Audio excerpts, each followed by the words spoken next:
दो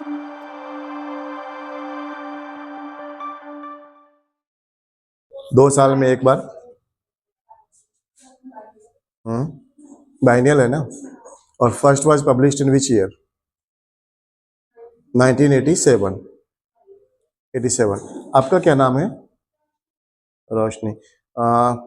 तैयारी वगैरह मतलब पहली बार हो रही है ना आपकी? पहली बार तैयारी कर रहे हैं ना अभी, मतलब फर्स्ट टाइम पढ़ रहे हैं? अच्छा, ग्रेजुएशन में क्या सब्जेक्ट रहा था?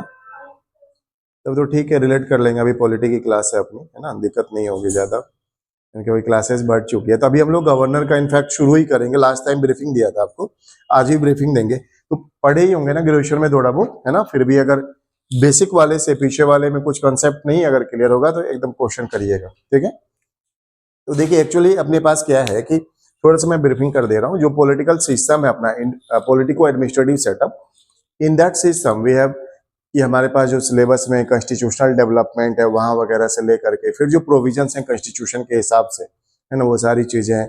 कॉन्स्टिट्यूशन की क्या वैल्यू है इन द सेंस कि वो सुप्रीम डॉक्यूमेंट ऑफ लॉ के तौर पे कैसे एग्जिस्ट करता है, सारी बातें। तो यानी कि constitution being supreme law of the land, हर कुछ उसी से डायरेक्टेड होगा, है ना, कि इफ देयर इज प्रोविजन की कॉन्स्टिट्यूशन के हिसाब से सेंट्रल गवर्नमेंट का कंपोजिशन क्या है, गवर्नमेंट के फंक्शंस क्या होंगे या गवर्नमेंट का स्ट्रक्चर, वही जो कंपोजिशन की बात कर रहे हैं वो सब होगा उसी हिसाब से। तो उस हिसाब से क्या देखा अपने पास पार्ट, मतलब कॉन्स्टिट्यूशन के अंदर में जब इलोबोरेट करते हैं तो वी हैव सेवरल प्रोविजंस। तो उसी प्रोविजंस को हम लोग पार्ट के नाम से जानते हैं, यानी कि ओवरऑल प्रोविजंस को हमने 25 पार्ट्स के अंदर में कैटेगराइज किया। In that 25 parts we have more than 450 articles, है ना। और भी पार्ट कॉन्स्टिट्यूशन के पार्ट के तौर पे हम लोग क्या क्या देखते हैं। और क्या है हमारे पास?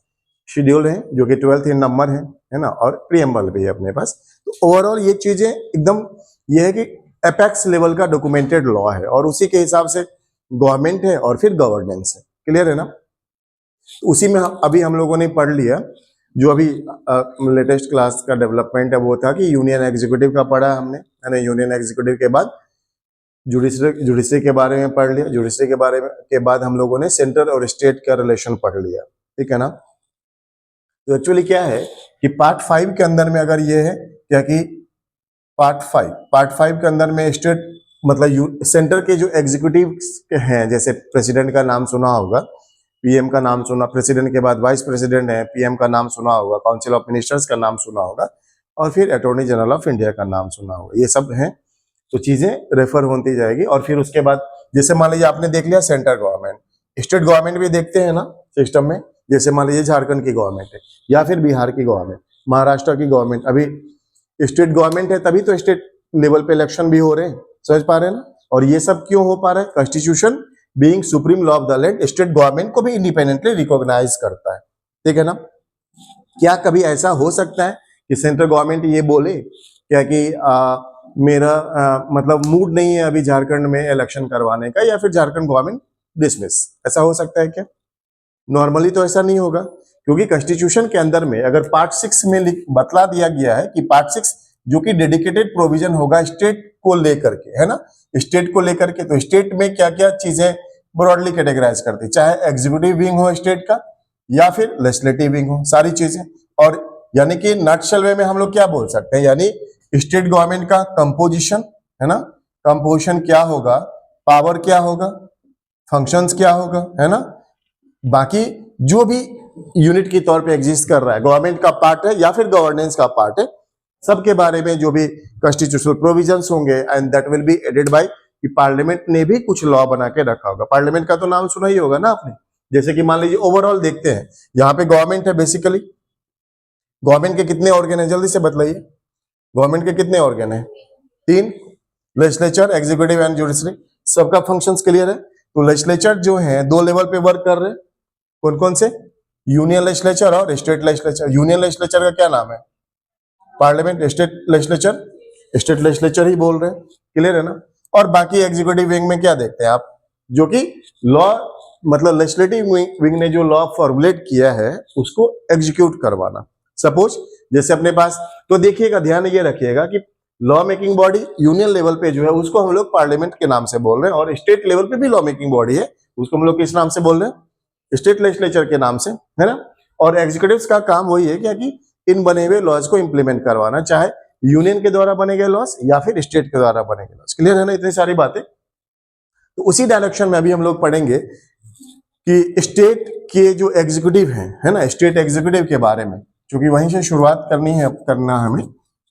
चलिए कोई ये बताइए, जो पार्ट 5 का प्रोविजन है, पार्ट 5 के प्रोविजन अपने कॉन्स्टिट्यूशन में कहां से कहां तक दिया गया है? आर्टिकल 152 पार्ट 5, पार्ट 5 जो है आपको यही है ना, तभी तो पार्ट 6 शुरू हो जा रहा है ना। पार्ट 5 के अंदर में यहां से यहां तक प्रोविजन, यानी कि इस प्रोविजंस के अंदर में ही सारी बातें बतलाई गई है, और उसके हिसाब से हम लोग चाहे गवर्नमेंट का, वही जो बातें अभी बतलाई कि गवर्नमेंट का कंपोजिशन हो, स्ट्रक्चर हो, फंक्शन हो, सब कुछ है ना। तो बेसिकली अब हम लोग डिस्कस करने वाले हैं स्टेट के एग्जीक्यूटिव्स के बारे में, है ना। तो स्टेट एग्जीक्यूटिव कौन कौन है? स्टेट एग्जीक्यूटिव बताइए।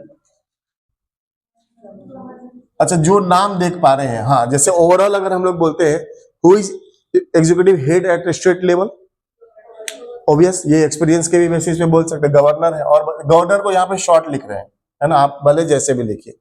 आगे बतलाइए, गवर्नर के बाद यहाँ पे कौन कौन है? सीएम है, और बतलाइए काउंसिल ऑफ मिनिस्टर्स है, और उसको बोलते हैं एडवोकेट जनरल, है ना। देखिए गवर्नर तो जान ही रहे किस कैपेसिटी से यहाँ पे आ रहे हैं, यानी कि क्या बोल सकते हैं कि constitutional head at the state level. ये काउंटर पार्ट किसके हो जाते हैं? जो सेंट्रल लेवल पे कॉन्स्टिट्यूशनल हेड है ना, उसी के काउंटर पार्ट है constitutional head at state level. तो इसलिए हमारे पास जब भी डिस्कशन का विषय बनेगा तो प्रेसिडेंट वर्सेस गवर्नर का रोल, ये प्रेसिडेंट के लिए किया है शॉर्ट, और ये गवर्नर के लिए, क्योंकि दोनों ही अपने रेस्पेक्टिव जोन में कॉन्स्टिट्यूशनल हेड हो जाते हैं, और being constitutional head at their respective position or states, Constitution of India provides some distinct functions to the president as well as governor, है ना। क्या कुछ सिमिलरिटी होगा, क्या कुछ डिसिमिलरिटी होगा, यहाँ पे भी हम लोग चूंकि प्रेसिडेंट पढ़ लिया है, और गवर्नर का जब पढ़ेंगे तो उसी पर्सपेक्ट में पढ़ेंगे, क्या कि गवर्नर का कैसे डिफरेंसेस है और कैसे सिमिलरिटी है, ठीक है। चीफ मिनिस्टर का नाम सुना होगा आपने, है ना। तो नॉर्मली गवर्नर, एक ऐसा कोई प्रोविजन बतलाइए जो कि गवर्नर और चीफ मिनिस्टर के रोल को डिफाइन करता हो स्ट्रक्चर वाइज, मतलब यही है ना, council of ministers headed by CM to attend advise the governor. तो ये देखिए स्टेट का ही ना, स्टेट गवर्नमेंट का जो एक कंपोजिशन है, यानी कि ओवरऑल जो स्टेट का हेड है वो गवर्नर नजर आ रहे हैं, है ना, और गवर्नमेंट का यही ना बोल रहे council of ministers headed by chief minister या सीएम। तो यहाँ पे क्या है कि इलेक्टेड हेड वाली बात हो जाती है, लेकिन गवर्नर क्या है, इलेक्टेड होते हैं या अपॉइंटेड होते हैं? सीधा अपॉइंटेड होते हैं, समझ पा रहे हैं ना। तो ये सारी चीजें हैं, तो यहाँ पे भी इस रिलेशन को भी समझना होगा। कोई बतला सकते हैं कि ये कौन सा आर्टिकल है? अगर सेंटर वाला ध्यान होगा तो बतला सकते हैं। कितना है? 163 ना, 163। तो यहाँ पे समझ में आ गया काउंसिल ऑफ मिनिस्टर्स और सीएम के बीच में क्या रिलेशन है, वो भी समझ में आ गया। तो काउंसिल ऑफ मिनिस्ट्री के ही हेड कौन होते हैं? सीएम होते हैं, और एडवोकेट जनरल जो है, जैसे कि मान लीजिए अभी मैं आपको कुछ एक केस स्टडीज का भी डिस्कशन होगा, उस केस में अगर मान लीजिए पूरी की पूरी स्टेट गवर्नमेंट तो कोर्ट ऑफ लॉ में रिप्रेजेंट नहीं कर सकती ना, कोई स्टेट गवर्नमेंट का कोई एक लॉयर होगा, है ना, यानी कि highest law officer eight state level कौन हो जाते हैं? वो एडवोकेट जनरल। और यही सेंट्रल लेवल पे कौन हो जाते हैं? Attorney general of India. समझ पा रहे हैं सारी चीजें? तो ये है, तो ये 4 ऑफिस जो है अपने स्टेट के एग्जीक्यूटिव में आते हैं, स्टेट गवर्नमेंट के एग्जीक्यूटिव में आते हैं। कुछ दिक्कत है क्या? हाँ, जल रहा। ठीक है, तो अब हम लोग बेसिकली गवर्नर पे आ जाते हैं कि गवर्नर का क्या है। गवर्नर को, अच्छा, कुछ गवर्नर की चीजों को समझने से पहले प्रेसिडेंट के पावर्स एंड फंक्शंस को समझ पा रहे हैं ना। उसके बाद गवर्नर का रोल कैसे सेंटर और स्टेट के बीच में डिटरमाइनिंग फैक्टर हो जाता है, बतला पाएंगे? बोलिए बोलिए। गवर्नर का रोल कैसे इन्फ्लुएंस कर सकता है सेंटर और स्टेट के रोल को, रिलेशन को?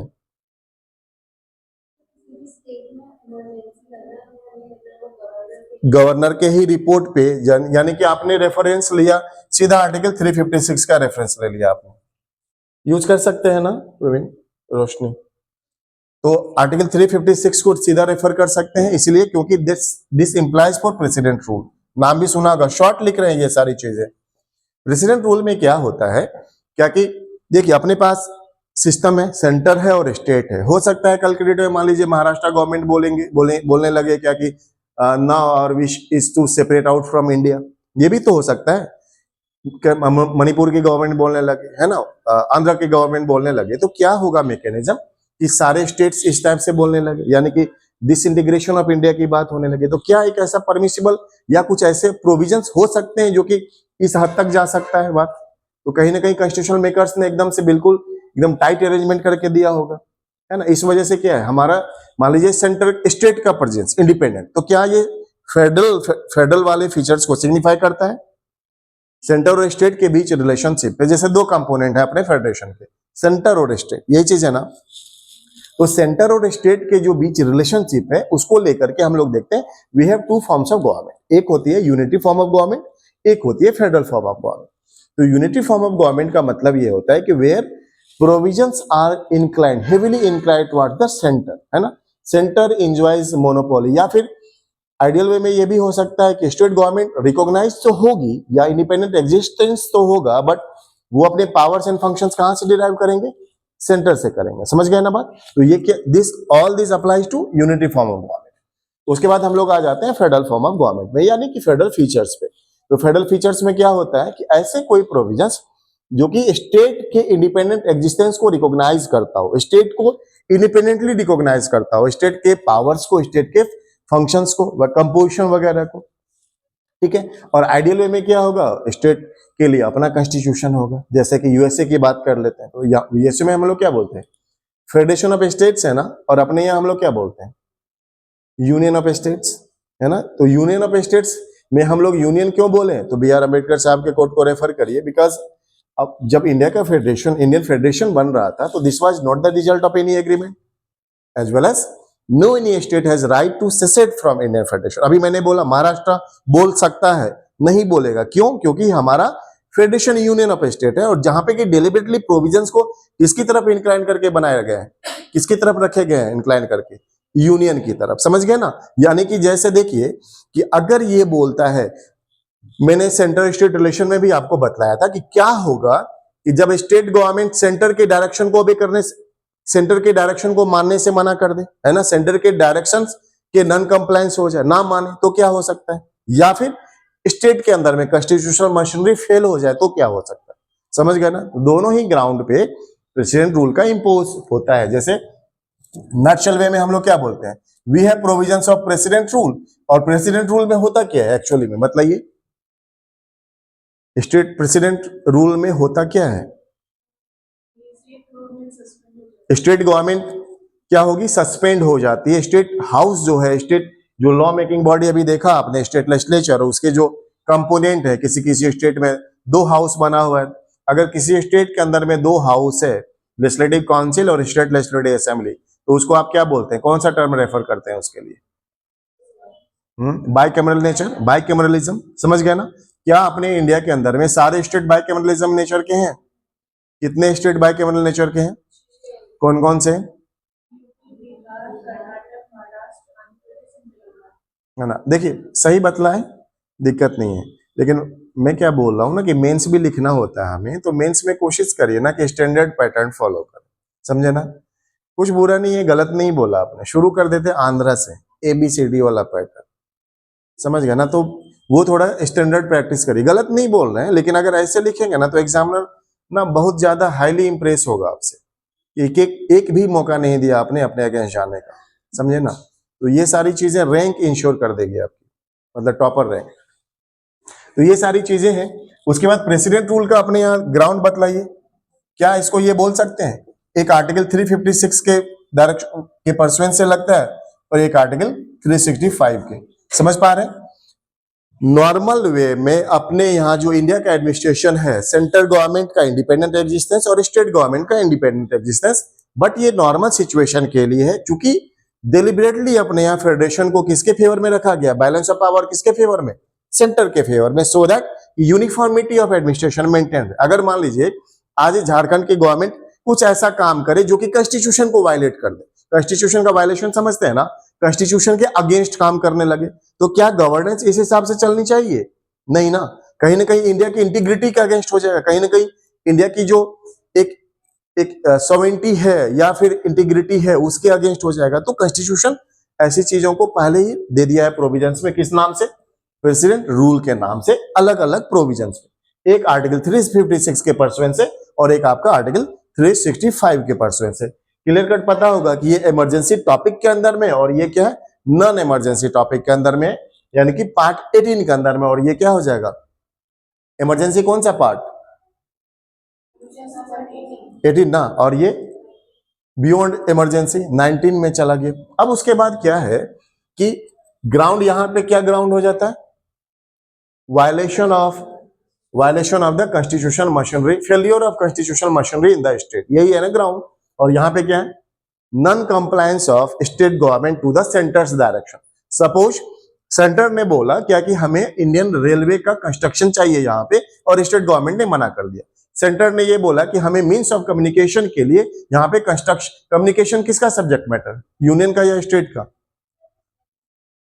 बोलिए, कम्युनिकेशन किसका सब्जेक्ट मैटर?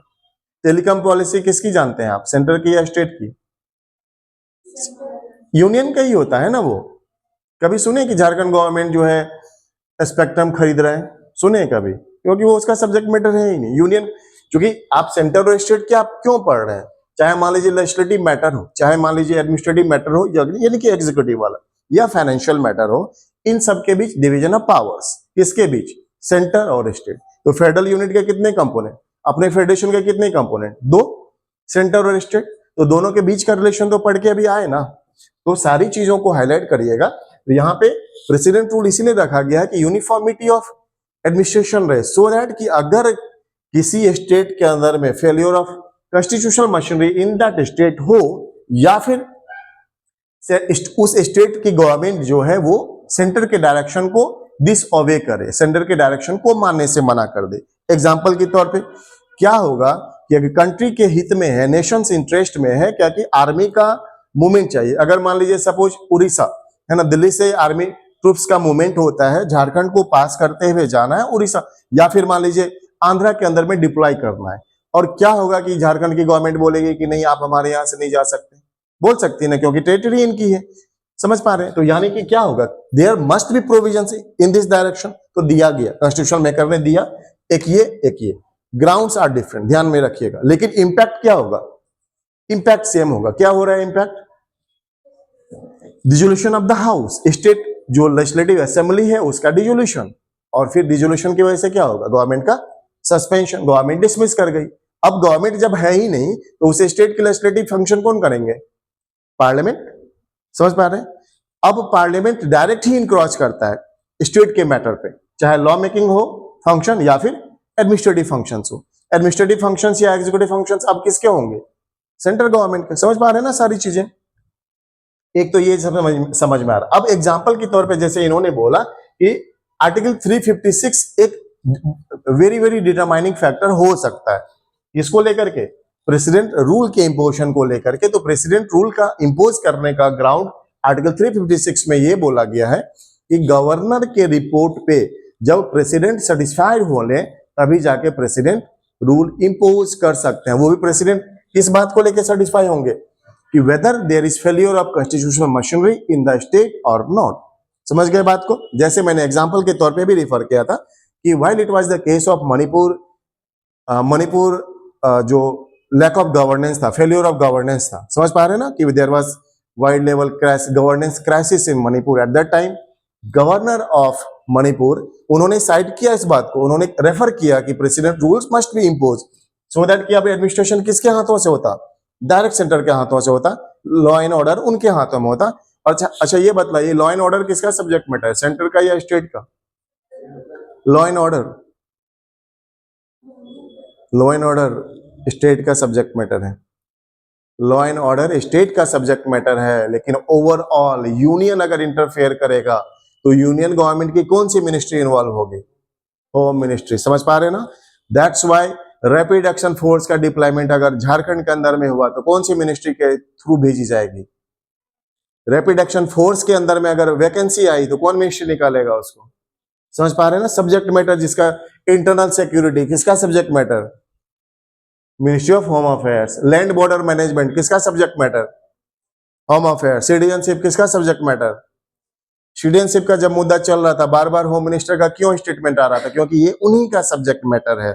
समझ पा रहे हैं? सिटीजनशिप के रिलेटेड जब भी बात होगी, सीए की जब भी बात होगी, फेस कौन सा आ जाता है सामने? अमित शाह जी का फेस। क्यों आ रहा है? क्योंकि ये उनका सब्जेक्ट मैटर। समझ पा रहे हैं ना? सो नेवरथलेस हम लोग इस बात पे हैं कि आर्टिकल 356 कैसे रोल प्ले करता है। तो गवर्नर जब रिपोर्ट बनाते हैं कि इस स्टेट के अंदर में चाहे फेलियर ऑफ कॉन्स्टिट्यूशनल मशीनरी हो रहा हो या non compliance of state government to the centre's direction हो रहा हो, और प्रेसिडेंट जब सेटिस्फाई हो लेते हैं तभी जाकर के क्या हो सकता है? प्रेसिडेंट रूल इंपोज होगा। समझ गए ना? तो गवर्नर एक बहुत नाजुक सी कड़ी नजर आ रही है ना, कि गवर्नर ही है वो रोल प्लेइंग फैक्टर जो कि प्रेसिडेंट रूल के लिए क्या कर सकते हैं? रिपोर्ट तैयार कर सकते हैं। और बतलाइए, चलिए। बोलिए। क्वेश्चन ये है क्या कि what are the various provisions that affect centre state relation regarding governor's role? हाँ, सेम चीज है ना। क्या क्या हो गया? एक तो ये हो गया, दूसरा बतलाइए प्रोविजंस क्या था चंचल? बतलाइए। रिजर्वेशन ऑफ बिल पूरा बतलाइए, क्या होता है ये? क्या होता है बतलाइए ना पूरा।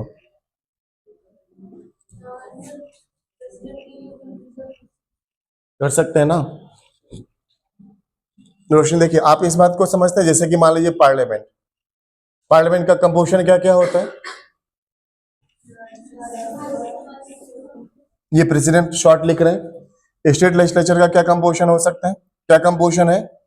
गवर्नर। अगर लेजिस्लेटिव काउंसिल है वो 6 स्टेट में है, otherwise in all states we have unicameralism, यानी यूनिकैमरलिज्म में है तो क्या होगा?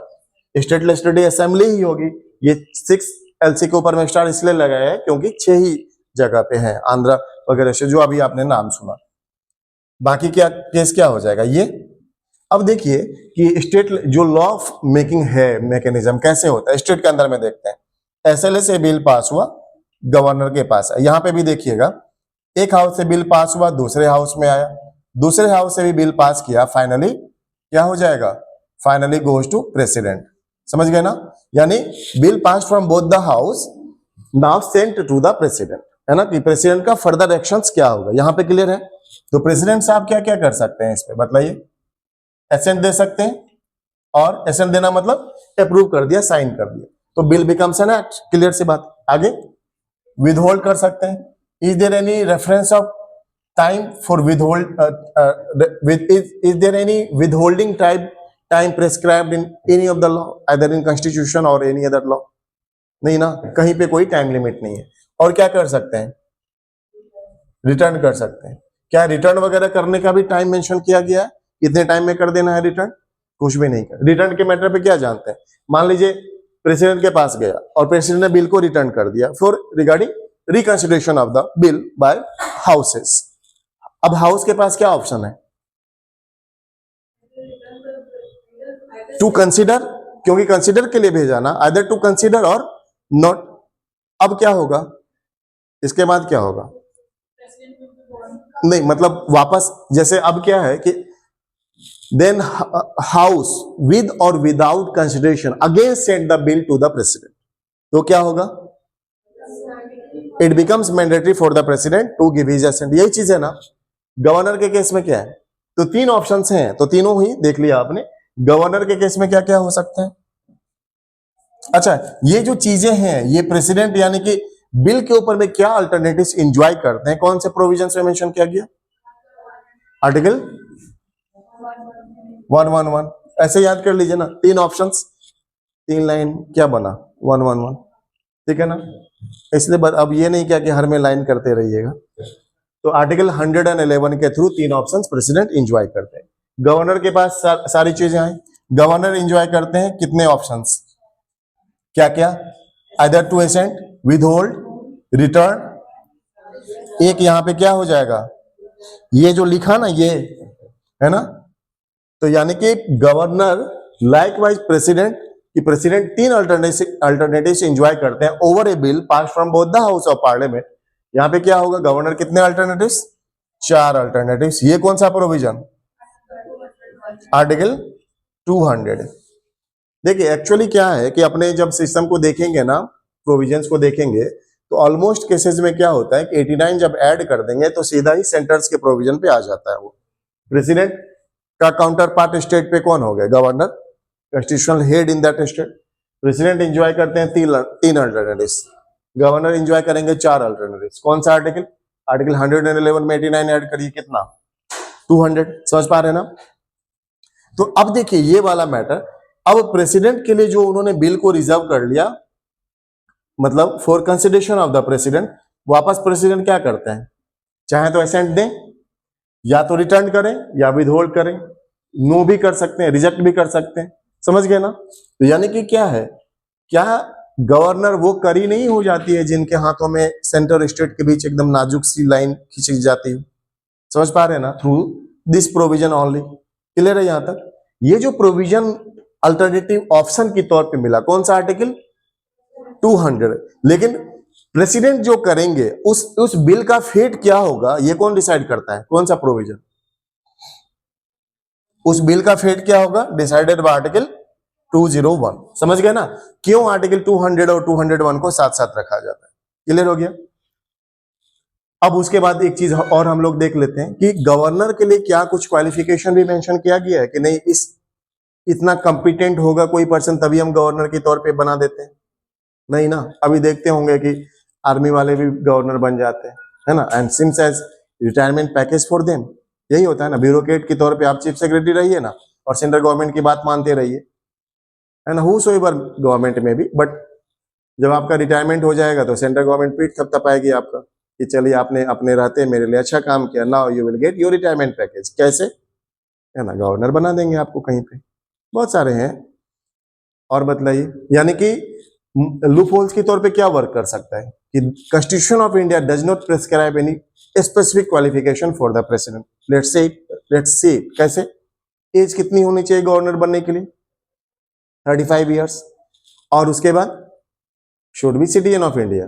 वो तो बोलेंगे आप भी बन सकते हैं, कुछ खास नहीं है ना इसमें। तो यानी कि लूप होल्स हुआ ना, इसका मतलब क्या होगा कि अगर गवर्नमेंट को जो भी पर्सन इस सब के तरफ कोई भी पोस्ट को होल्ड करते हुए फेवर कर सकता है तो वो मतलब गवर्नर बना दिए जा सकते हैं। दैट्स व्हाई मैंने क्या बोला कि रेफर्ड एज रिटायरमेंट पैकेज, है ना, एट सेवरल ओकेजन। उसके बाद एक तो ये हो गया अपॉइंटमेंट के बाद। अपॉइंट कौन करते हैं, प्रेसिडेंट। और प्रेसिडेंट कैसे काम करते हैं, समझ गए ना, मतलब जो कैबिनेट डिसीजन देते हैं प्रेसिडेंट उनके ही एडवाइस पे करते हैं। और एडवाइस के मैटर पे क्या जानते हैं आप, क्या प्रेसिडेंट एडवाइस को रिटर्न कर सकते हैं, एडवाइस को रिटर्न नहीं करते। मैंने क्या बोला था, बोलिए, क्या प्रेसिडेंट एडवाइस को रिटर्न कर सकते हैं, बोलिए, या कर सकते हैं तो कितनी बार रिटर्न कर सकते हैं। तो आप एडवाइस रिटर्न कर सकते हैं, यस नो कुछ नहीं बोले इसमें, बोले क्या कि हाँ रिटर्न कर सकते हैं, तो कितने बार में, एक बार बोले। देखिए बिल और एडवाइस एक ही कंसिडर करिए उसको। बिल को रिटर्न कर सकते हैं, एडवाइस को रिटर्न कर सकते हैं, यस। कितनी बार के लिए बिल को रिटर्न करेंगे, एक बार के लिए, है ना। और एडवाइस को रिटर्न कितनी बार, एक बार। ऐसा ही है, सेम चीज, है ना। अब देखिए इसको हम लोग बाद में देखेंगे। तो यानी कि क्या है यहां पे कि प्रेसिडेंट जो है दे एक्ट, जैसे प्रेसिडेंट का सेटिस्फाई होना ऑन गवर्नर्स रिपोर्ट, प्रेसिडेंट का एब्सोल्यूट पावर नहीं होगा वो, as president will get advice from the cabinet. और कैबिनेट का क्या मतलब हो गया, council of ministers headed by centre पे क्या होगा, पीएम। समझ पा रहे हैं ना सारी चीजें। अच्छा ये बताइए कि प्रेसिडेंट पार्लियामेंट का इंटीग्रल पार्ट है, कुछ एक प्रोविजंस बताइए प्रूफ करने को लेके। आर्टिकल, हाँ चलिए बहुत अच्छा, चंचल तेज हो गए। आर्टिकल 111 बोर्ड पे ही देखा सामने। और बताइए, प्रेसिडेंट अपने पार्लियामेंट के इंटीग्रल पार्ट हैं, आपको प्रूफ करना है कैसे। मैंने क्या बोला, while मेंस आंसर राइटिंग आप प्रोविजंस लिखिए, आर्टिकल बिकम सब सेकेंडरी। लेकिन यहाँ पे मैं आपको बोल रहा हूँ डेलिबरेटली आर्टिकल्स को रिकॉल करिए, आर्टिकल्स ध्यान में रहेगा तो सारी चीजें प्रोविजन आ जाएंगी। और बताइए आर्टिकल 77 क्या है वो? Transaction of the business of central government, तो वो तो सेंट्रल गवर्नमेंट का एग्जीक्यूटिव फंक्शंस में आ जाएगा। ठीक है, ले लेते हैं, चलिए कोई बात। और बतले आर्टिकल 53, नहीं बोलिए तो आवाज आनी चाहिए ना। 53 का ये है कि president is executive head of the nation, वो तो एग्जीक्यूटिव हेड के बारे में बोल रहा है, और हम यहाँ पे क्या बोल रहे हैं? President being integral part of the parliament, यानी प्रेसिडेंट का लेजिस्लेटिव फंक्शंस को हाईलाइट करना है। और बोलिए, सोचिए तो थोड़ा, स्कोप तो बड़ा करिए सोचने का, माइंड पे जोर नहीं डालेंगे तो कैसे होगा?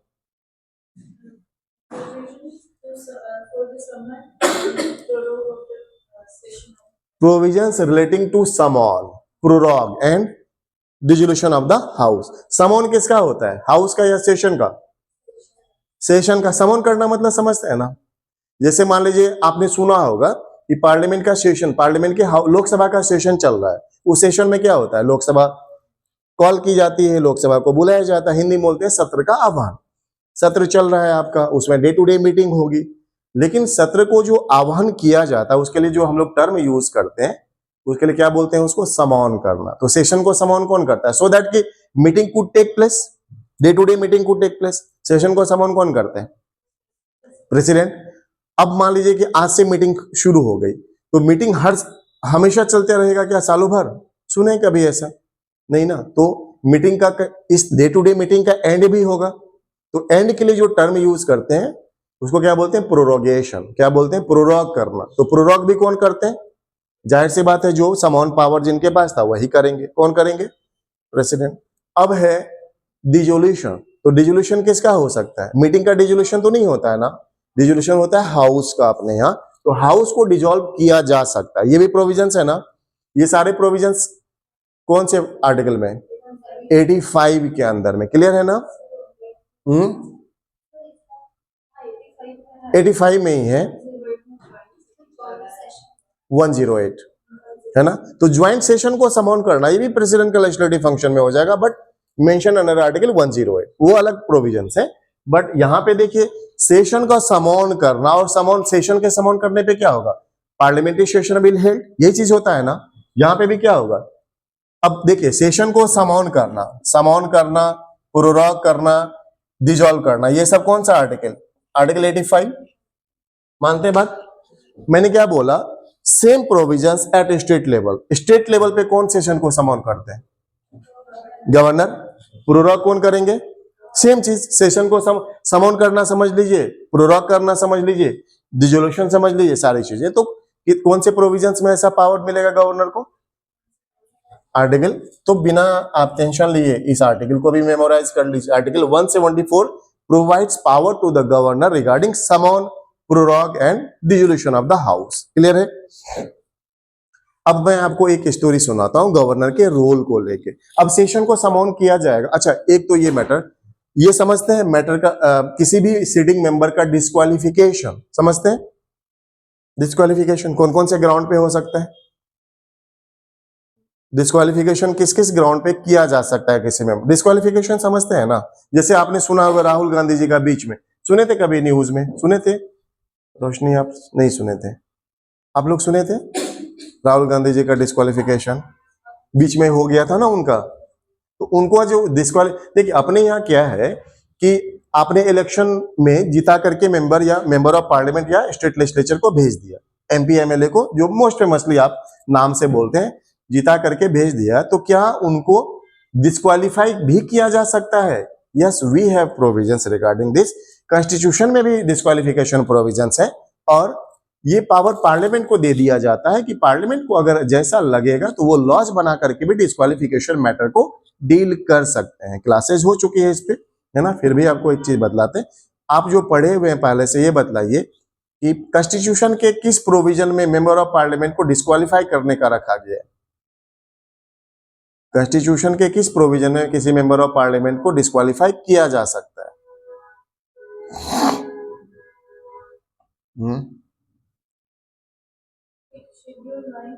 शेड्यूल 9 या 10?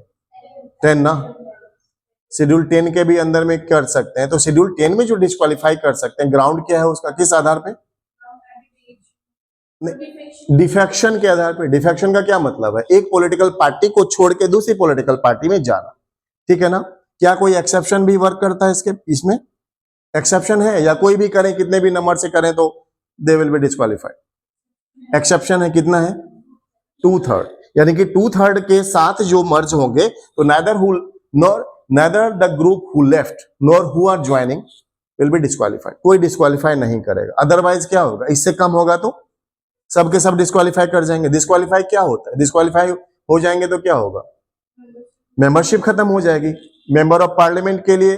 और फिर क्या ये प्रोविजन स्टेट लेजिस्लेचर के लिए भी एप्लीकेबल है? 9th शेड्यूल दोनों के लिए एप्लीकेबल हो जाएगा। एक और, ठीक है, अच्छी, 9th नहीं, 10th शेड्यूल के अंदर में। 9th में तो इम्यूनिटी दी गई थी, अब नहीं है। आगे बतलाइए, और कोई प्रोविजन है?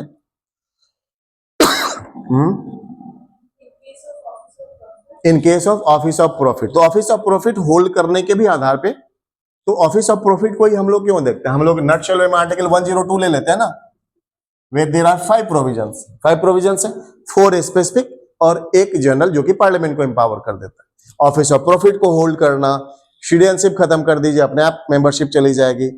अनसाउंड माइंड का करवा दीजिए, बैंकरप्ट करवा दीजिए, है ना, ये सारी चीजें।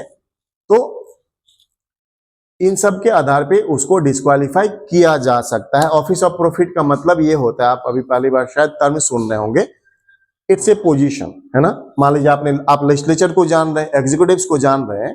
अगर मान लीजिए Hemant Soren ji, suppose example refer करते हैं, हेमंत सोरेन जी इस स्टेट के गवर्नमेंट हेड है ना, है, इसके नाते क्या होगा? उनके पास ही has several powers and functions, various powers and functions. तो हो सकता है इस पोस्ट के नाते वो बहुत सारे काम कर सकते हैं, ऐसा कि वो उनको फायदा दे जाए। जैसे फाइनेंशियल गेन लेना, कोई पोस्ट बना दिया, खुद को उस पोस्ट पे रख दिए, तो क्या फायदा मिलेगा उनको? फाइनेंशियल गेन हुआ ना।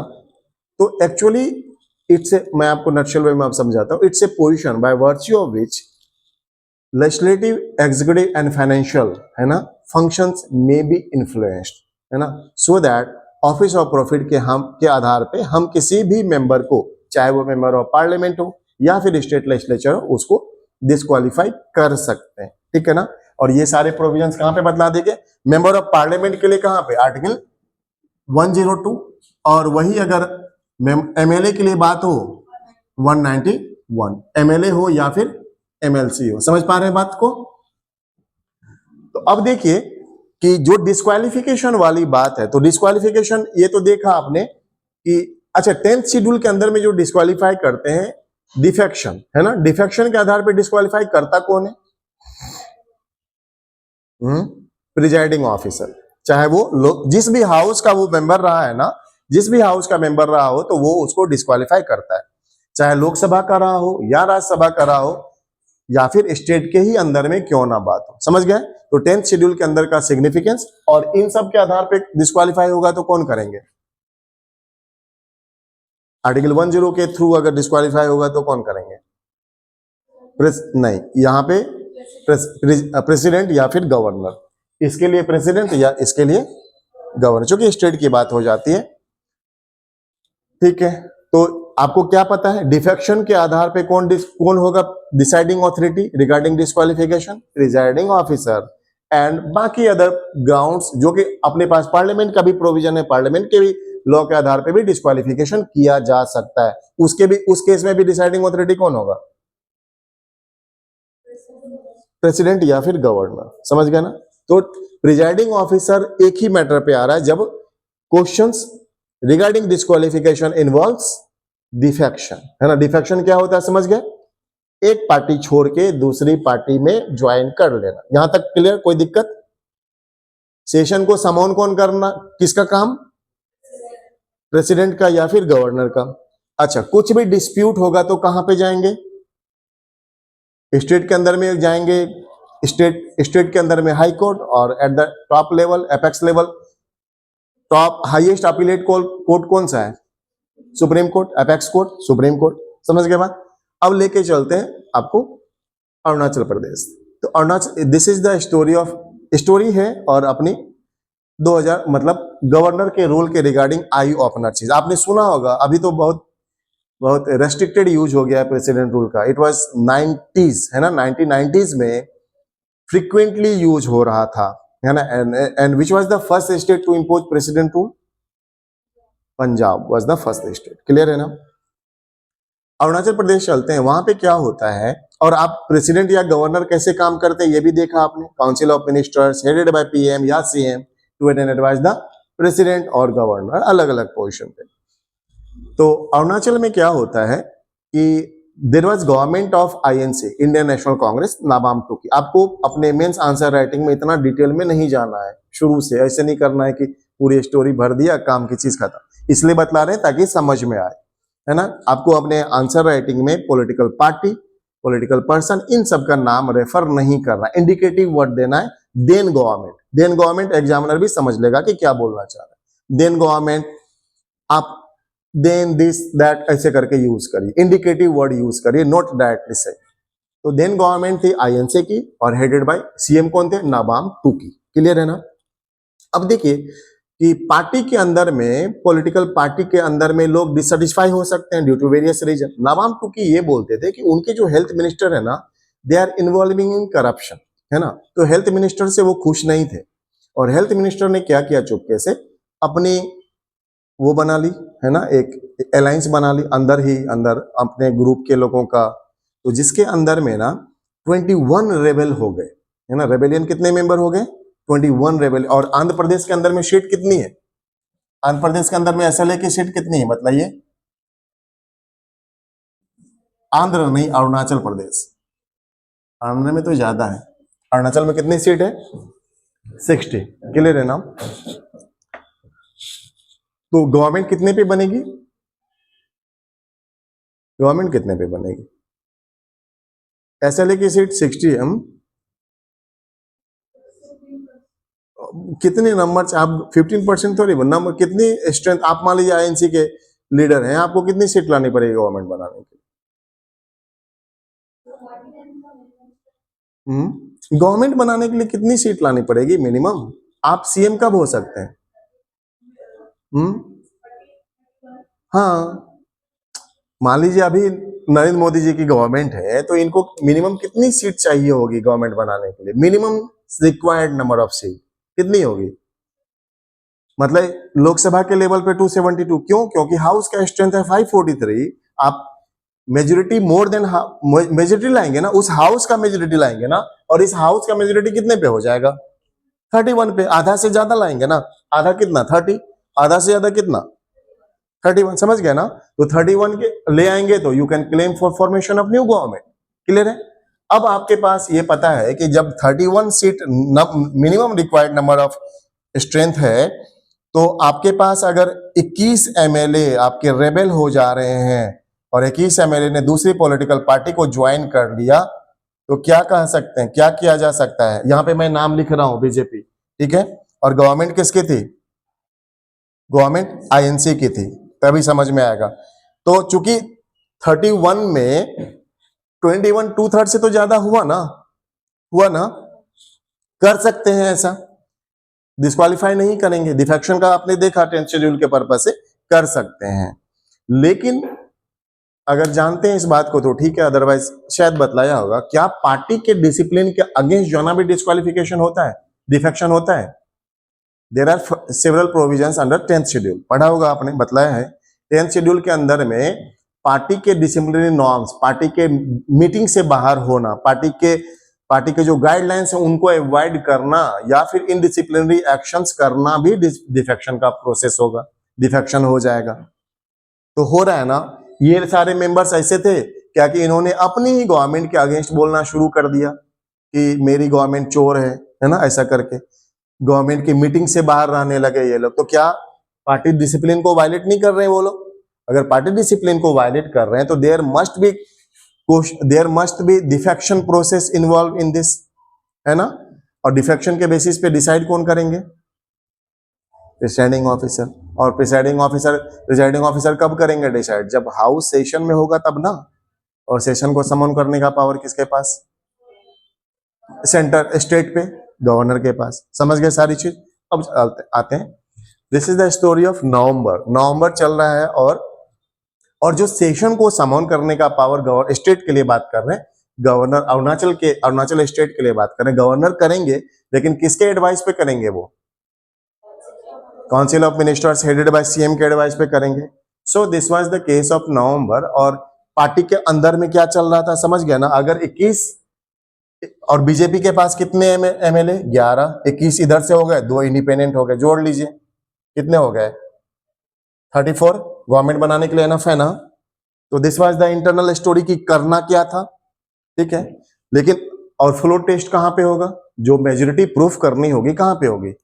हाउस के ही अंदर में ना। और हाउस सेशन में रहेगा तभी तो, आप घर पे तो नहीं कर सकते, हाउस में ही करेंगे। और हाउस में करने के लिए, सब कुछ करने के लिए हाउस का सेशन में जरूरी है होना, ठीक है। अब चलते हैं, तो नवंबर में क्या हुआ कि 21 आईएनसी के कई रेबेल एमएलए ने क्या किया, अपनी ही पार्टी के अगेंस्ट बोलना शुरू कर दिया। और इसलिए आईएनसी ने क्या किया कि इनको डिफेक्शन के बेसिस पे, अपनी पार्टी के डिसिप्लिन नॉर्म्स को वायलेट करने के आधार पे इन्होंने बोला क्या कि इन सारे मेंबर्स को डिस्क्वालीफाई किया जाएगा। समझ गए बात? अब क्या होता है कि जब डिस्क्वालीफाई मेंबर हो गए, आपको पता है ना क्या कि a member who is disqualified as member of parliament will also be disqualified to hold as a ministry. वो मिनिस्टर नहीं बन सकता। अगर आप मेंबर ऑफ पार्लियामेंट या स्टेट लेजिस्लेचर के तौर पे उसको डिस्क्वालीफाई कर दीजिए, वो मिनिस्टर नहीं बन सकता है। समझ गए ना? तो ये लोग तो बीजेपी में ज्वाइन कर ही नहीं सकते थे, क्योंकि ऑलरेडी डिस्क्वालीफाई कर गए, गवर्नमेंट तो बना ही नहीं सकते थे। अब देखिए सारी चीजें क्या होती है, तो इनको भी भनक लगी कि भाई मेरे एक्शंस तो ऐसे हैं क्या कि डिस्क्वालीफाई किया ही जाए। उसके बाद वहां पे जो स्पीकर थे, एसएलए के स्पीकर, क्या नाम था उनका? नबाम रेबिया, है ना? क्या नाम है उनका? नबाम टुकी के भाई थे ये, एक्चुअली में ये नबाम टुकी के भाई थे, इसलिए मिलता जुलता नाम है नबाम रेबिया। और जो हमारे पास जजमेंट में केस है उसका क्या नाम हो जाएगा? नबम रेबिया केस। समझ गए ना? ये अपनी तरह का बेंचमार्क जजमेंट है, आज तक ऐसा जजमेंट नहीं दिया गया, ठीक है। क्या हुआ कि गवर्नर ने विदाउट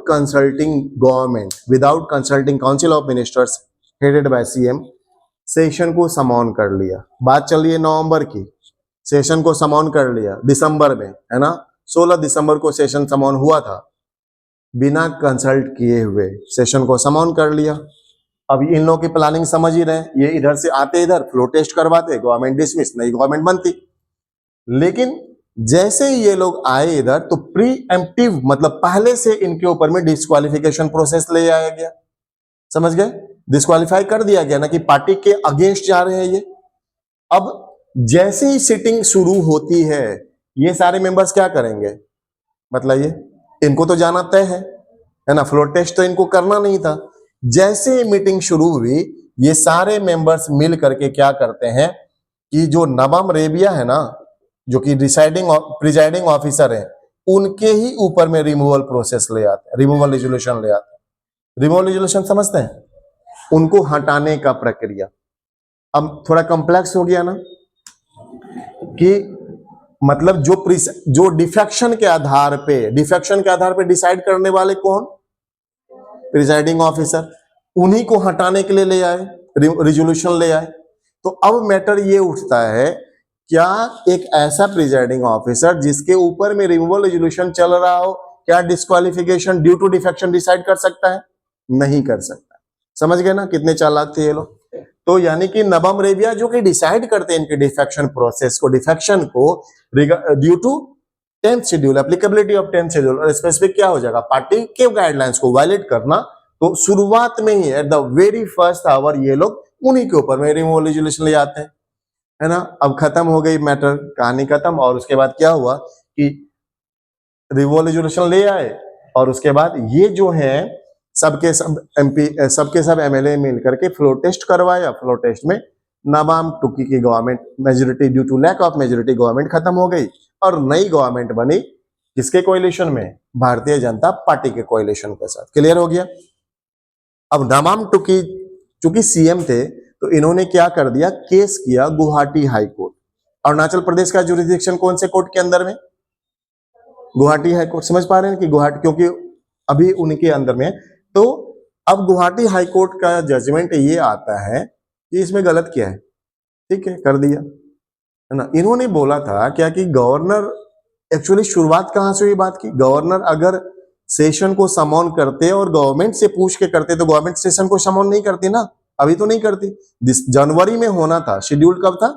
जनवरी में। कर लिया, प्रीपोन कर लिया एक्चुअली में, बिना पूछे गवर्नमेंट से। देखिए कितना बड़ा पावरफुल बनने वाला है ये इंस्ट्रूमेंट, ये वाला सेंटेंस।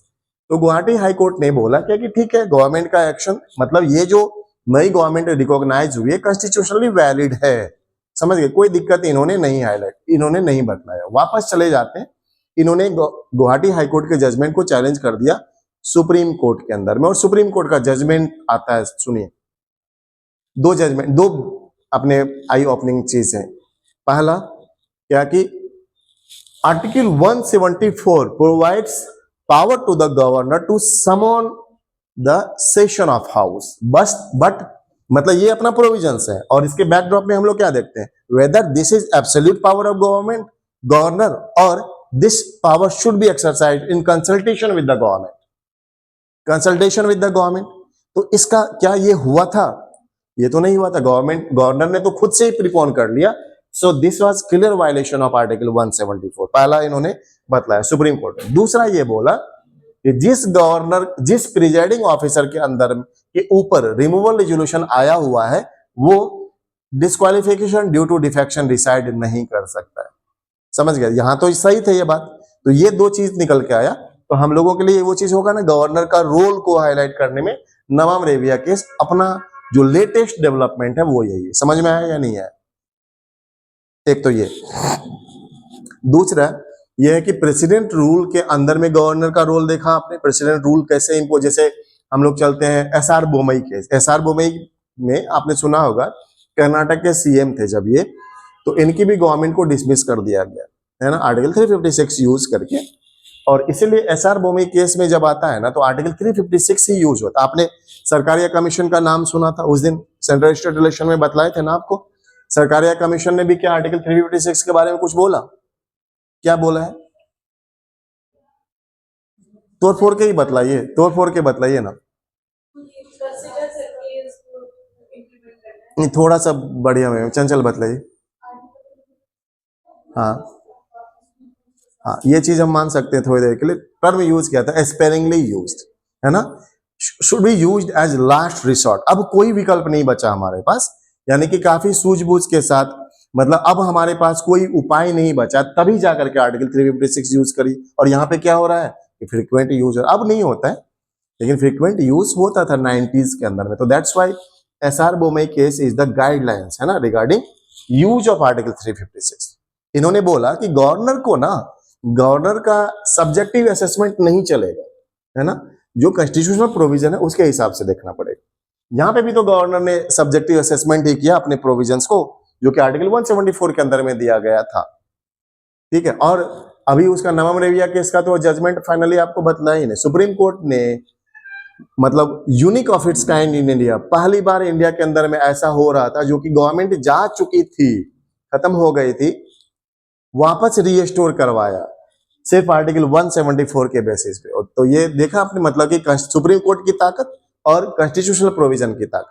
तो सुप्रीम कोर्ट ने गाइडलाइंस दिया कि गवर्नर का जो एक्सरसाइज, गवर्नर का जो फंक्शन एक्सरसाइज करना है, that should be concurrence to the advice tendered by council of ministers headed by CM, ना कि वो खुद से करे सारी चीजें। समझ गया ना बहुत? अच्छा, एक चीज और है कि गवर्नर को अपॉइंट कौन करते हैं? प्रेसिडेंट। अब जब किसी एक स्टेट, किसी गवर्नर को दूसरे स्टेट का भी गवर्नर बना सकते हैं, मतलब एट द सेम टाइम एक गवर्नर में play the role of governor for other state, ठीक है। और गवर्नर जैसे अपॉइंटेड हो गए, गवर्नर की सैलरी कैसे डिटरमाइन होती है? कौन डिटरमाइन करता है गवर्नर की सैलरी? पार्लियामेंट बाय लॉ, ठीक है। अब जब गवर्नर दो जगह के गवर्नर हो गए, दो स्टेट के गवर्नर हो गए, वैकेंसी है नहीं है, तो उस वक्त सैलरी कौन डिसाइड करेगा? बोलिए, उस वक्त सैलरी कौन डिसाइड करता है गवर्नर की? तब प्रेसिडेंट डिटरमाइन करते हैं। समझ गए ना बात? अच्छा, एक चीज है कि जब एक ही गवर्नर को दो स्टेट का गवर्नर बनाया जा सकता है, क्या ये प्रोविजंस अपने कॉन्स्टिट्यूशन में शुरू से हैं या बाद में लाया गया? बाद में लाया गया। विच provision? 7th constitution amendment act 1956। इसलिए बोला था ना कि 7th कॉन्स्टिट्यूशन अमेंडमेंट एक्ट जो है वो क्या है, एक आई ओपनर है ना, मतलब फेडरलिज्म के रिगार्डिंग चीजें इंपॉर्टेंट है। अच्छा, एक चीज और देखिए, इन सबको हटाएं। जैसे कि मान लीजिए प्रेसिडेंट और गवर्नर का जो रोल है, कुछ कुछ ये सब लिख के भी रहिएगा समझने के अलावा भी बाकी चीजें डिक्टेट करवाते हैं अभी। जैसे मान लीजिए प्रेसिडेंट है, बीइंग कॉन्स्टिट्यूशनल हेड, इनके पास जैसे बोलते हैं कि there shall be council of ministers headed by PM, है ना, to aid and advise the president. ये चीज है। गवर्नर के लिए देखिए, there shall be council of ministers, article 74 and article कौन सा हो जाएगा 163। अब यहां पे गौर करिएगा कि there shall be council of ministers headed by CM to aid and advise the governor, है ना, accept his discretionary power.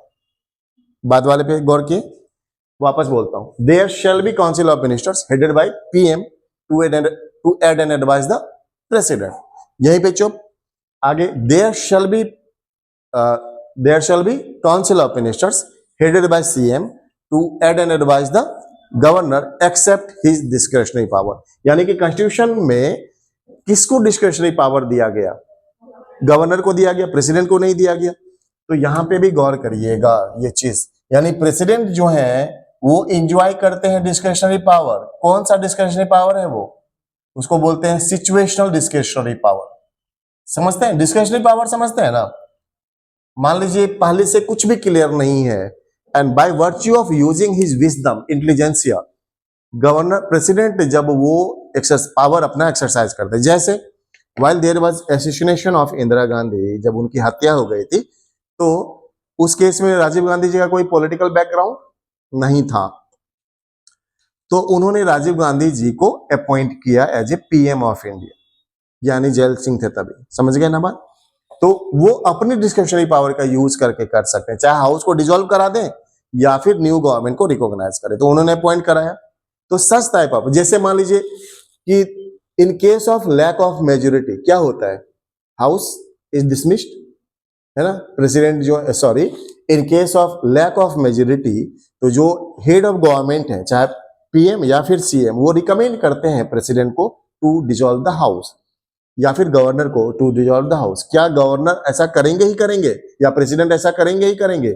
This depends on their situational discretionary power. अपनी विवेक को यूज करते हुए, अपनी बुद्धिमत्ता को यूज करते हुए, तो ये भी यूज करते हैं कौन सा? Situational discretionary power. But constitution of India recognise करता है अपने डिस्क्रिशनरी पावर, जिसको कि हम लोग क्या बोलते हैं? Constitutional discretionary power. तो वो किसको ग्रांट किया गया है? प्रेसिडेंट को या फिर गवर्नर को, या दोनों को? सिर्फ और सिर्फ गवर्नर को। कौन सा आर्टिकल देता है?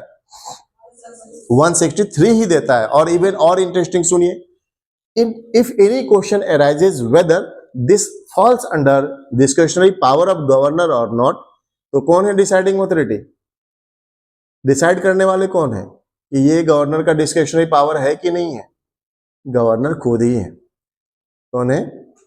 गवर्नर। तो समझ पा रहे हैं ना कि गवर्नर का रोल कितना इंपॉर्टेंट हो जाता है सेंटर और स्टेट के बीच रिलेशन को। एक स्टेट के लिए गवर्नर का रोल कितना क्रूशियल हो जाता है। प्रेसिडेंट को वो पावर नहीं दिया गया है, कौन सा? Constitutional discretionary power. जबकि किसको दिया गया है ना, गवर्नर को कॉन्स्टिट्यूशनल डिस्क्रिशनरी पावर दिया गया। कौन सा आर्टिकल को रेफर करके? 163। और in case of any question arises whether who is deciding authority over discretionary power of governor, कौन है? Governor himself. कौन बतलाता है? आर्टिकल 163 के ही अंदर में है। आर्टिकल 163 का एक प्रोविजन है। आर्टिकल का प्रोविजन को हम लोग क्या बोलते हैं? क्लाउज। फिर अगर उसका फर्दर पार्ट हो तो क्या बोलते हैं? सब क्लाउज। तो आर्टिकल 163 क्लाउज 2 ये बोलता है जो चीज अभी बोला, यानी इन केस ऑफ डिस्प्यूट, तो उस केस में कौन हो जाएंगे? Governor himself is deciding authority. चलिए लिखिए, सारी चीजें समझ में आ गई। कन्वेंशन वगैरह, हाँ एक कन्वेंशन भी है वाइल अपॉइंटिंग गवर्नर, वो ये है कि वो गवर्नर जो है ना, जिस स्टेट में अपॉइंट किए जाते हैं, generally not belong to that state, ठीक है ना, उस स्टेट के नहीं होते हैं। सो दैट कि मान लीजिए पार्टीशन नेचर हो जाए, पक्षपात करने लगे वहां पे जाके, है ना। एक तो ये होता है, और दूसरा कि सीएम को भी कंसल्ट किया जाता है व्हाइल अपॉइंटिंग गवर्नर, क्योंकि सीएम इलेक्टेड हेड होते हैं, दैट्स व्हाई। लेकिन होता क्या है कि कभी कभी वो स्टेट के भी हो जाते हैं और सीएम को पता भी नहीं रहता है कि गवर्नर आ गए, ठीक है ना। तो इन सब केस के रिगार्डिंग आप समझिएगा कि ये सब कब वर्क कर सकता है। क्या है हेट्रोजेनिटी ऑफ पॉलिटिकल आइडियाज, क्या है homogeneity of political ideas. Heterogeneity of political ideas का क्या मतलब है, एग्जाम्पल बतलाइए। सेम हेट्रोजेनिटी, हेट्रोजेनिटी अलग अलग पॉलिटिकल पार्टी इन पावर जो है, सेंटर पे अलग और स्टेट पे अलग, तो वो हेट्रोजेनिटी ऑफ पॉलिटिकल आइडियाज है। सेंट्रल गवर्नमेंट कभी चाहेगी कि झारखंड में जो है, सेंट्रल गवर्नमेंट क्या चाहेगी, झारखंड में किसकी गवर्नमेंट बने, तभी तो एरी चोटी का पूरा लगा दिए सब कोई, है ना। और मतलब अगर होगा तो सेंट्रल गवर्नमेंट को क्या दिक्कत है आइडियोलॉजी, अपने आइडियोलॉजी को प्रोपोगेट करने में। एमपी में कोई दिक्कत, क्योंकि उनकी रूलिंग पार्टी है। राजस्थान में उनकी ही रूलिंग पार्टी, जहां जहां उनकी अपनी पार्टी है कोई दिक्कत नहीं। जहां पे अलग रूलिंग पार्टी हो जाती है स्टेट के अंदर में, तो क्या होगा, दिक्कत हो जाएगी। कौन सा दिक्कत, वैचारिक दिक्कत ना, आइडियोलॉजिकल डिफरेंसेस, उसी को हम लोग क्या बोलते हैं, हेट्रोजेनिटी ऑफ पॉलिटिकल। तो वहां पे गवर्नर, समझ पा रहे हैं ना, गवर्नर कैसे इन सारे रोल के थ्रू क्या हो सकता है, एक क्रूशियल फैक्टर हो सकता है सेंटर स्टेट रिलेशन को सरवाइव कराने के लिए। समझ गए बात। और भी डेवलपमेंटल सारी चीजें आपने बहुत पहले भी सुना होगा, आर्टिकल 371A, 371 सुने हैं कभी, बतलाएं, सुना है तो जरूर है। क्या है 371?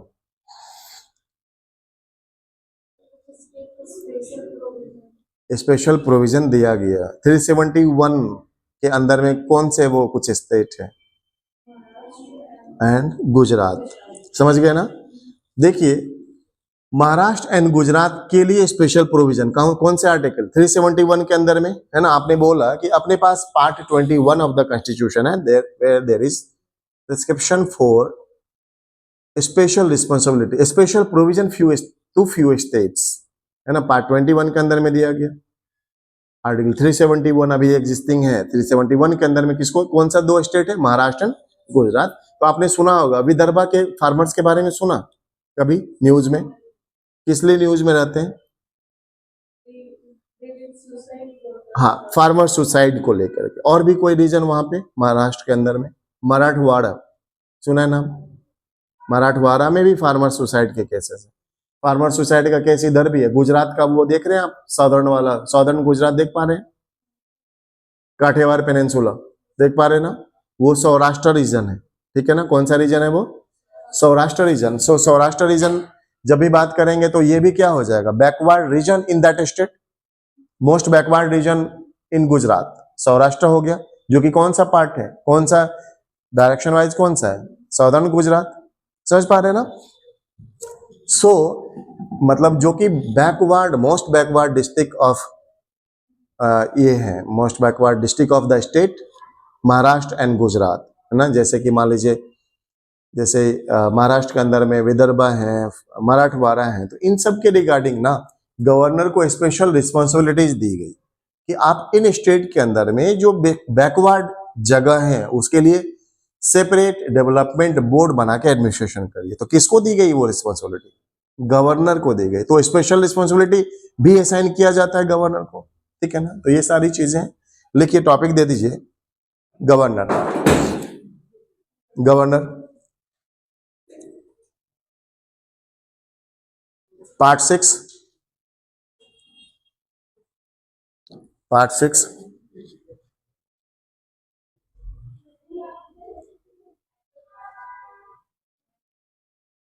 आर्टिकल 153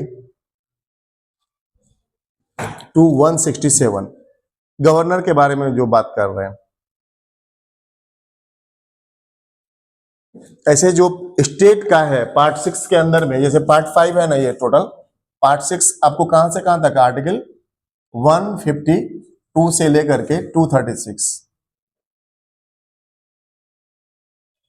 पार्ट 6 जो है, ठीक है। 237 कर लीजिए उसको।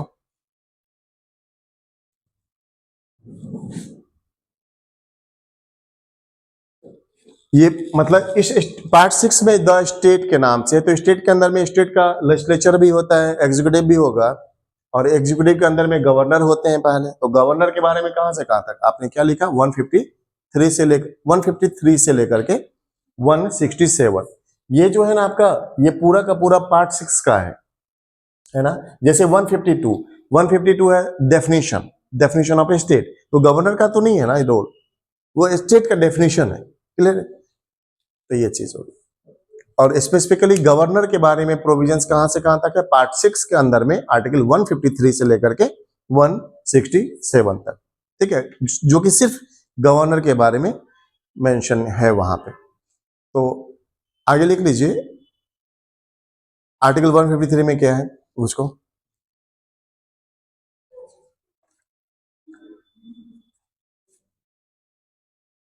जैसे गवर्नर है, देयर शैल बी गवर्नर, है ना।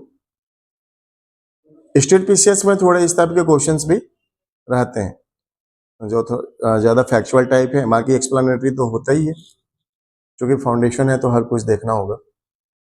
वहीं पे लिख लीजिए, दूसरा पॉइंट वाइज ही लिखते चलिएगा। तो आर्टिकल 153 क्या बोलते हैं, देयर शैल बी गवर्नर। तो अब क्या इस प्रोविजन को वायलेट कर सकते हैं? नहीं, क्योंकि कॉन्स्टिट्यूशन के अंदर में मेंशन किया गया। आगे लिख लीजिए दूसरे पॉइंट पे, article 154 provides, Article 154 provides executive power of state shall be vested in governor,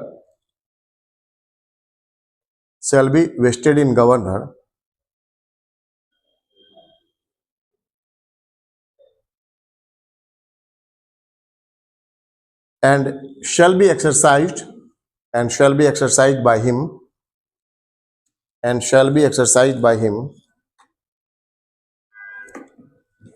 either directly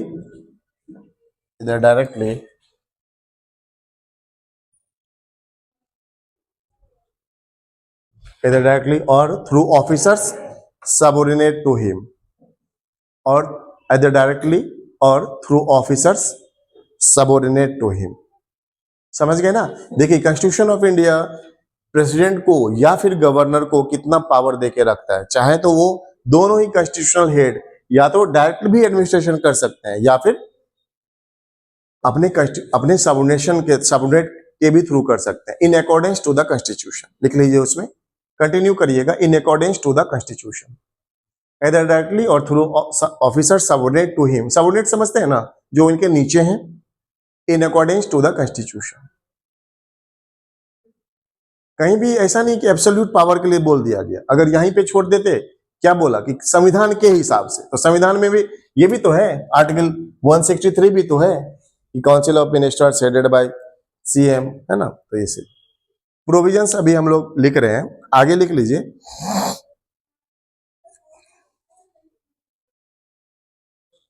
note डाल के लिखिएगा। Same person can be appointed as governor of 2 or more states। Same person can be appointed as governor of 2 or more states।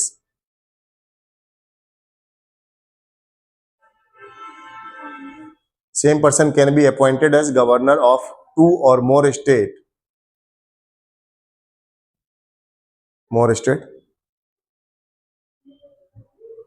लिख लीजिए, this was added by या this was introduced by 7th Constitution Amendment। This was, same person can be appointed as governor of 2 or more state। It was introduced by 7th Constitution Amendment Act 1956।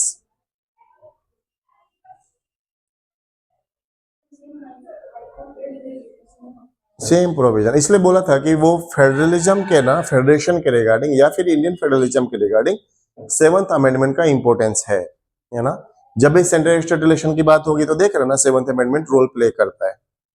तो एक person अब देखिए, normal क्या है, आपको क्या concept build है आपका, कि गवर्नर का जो सैलरी है वो कौन डिटरमाइन करता है, पार्लियामेंट करता है। लेकिन अगर गवर्नर एक ही उसी गवर्नर को 2 स्टेट का गवर्नर बना दिया जाए तो उस वक्त सैलरी कौन डिटरमाइन करेगा? तब जाके प्रेसिडेंट। समझ गए ना? तो क्वेश्चंस बनेंगे ना, पूछ लिया जाएगा, गलत भी कर देंगे आप। नोट के ही अंदर में वो कुछ भी इंपॉर्टेंट करके लिख लीजिए, कुछ भी ऐसा जो कि अलग रहे। देखिए, इन दिस केस इम्यूलमेंट्स समझते हैं ना, अलाउंसेज वगैरह जो सैलरी प्लस अलाउंसेज को मिला के हम लोग क्या बोलते हैं? इम्यूलमेंट्स, है ना, वेतन भत्ते वगैरह। In this case emoluments and allowances,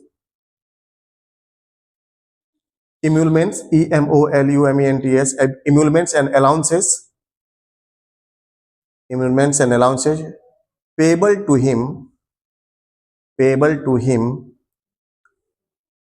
shall be determined by president. Payable to him shall be determined by the president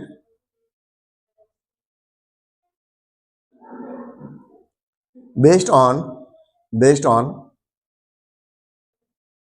proportions shared between the states.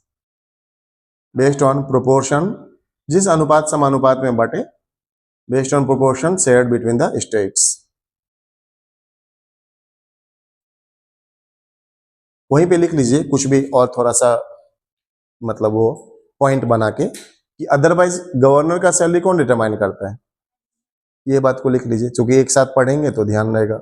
Otherwise bracket में लिख सकते हैं, otherwise salary of governor is determined by the parliament. Otherwise salary of governor is determined by the parliament. कभी government निकल जाए तो उसको correction कर लीजिएगा।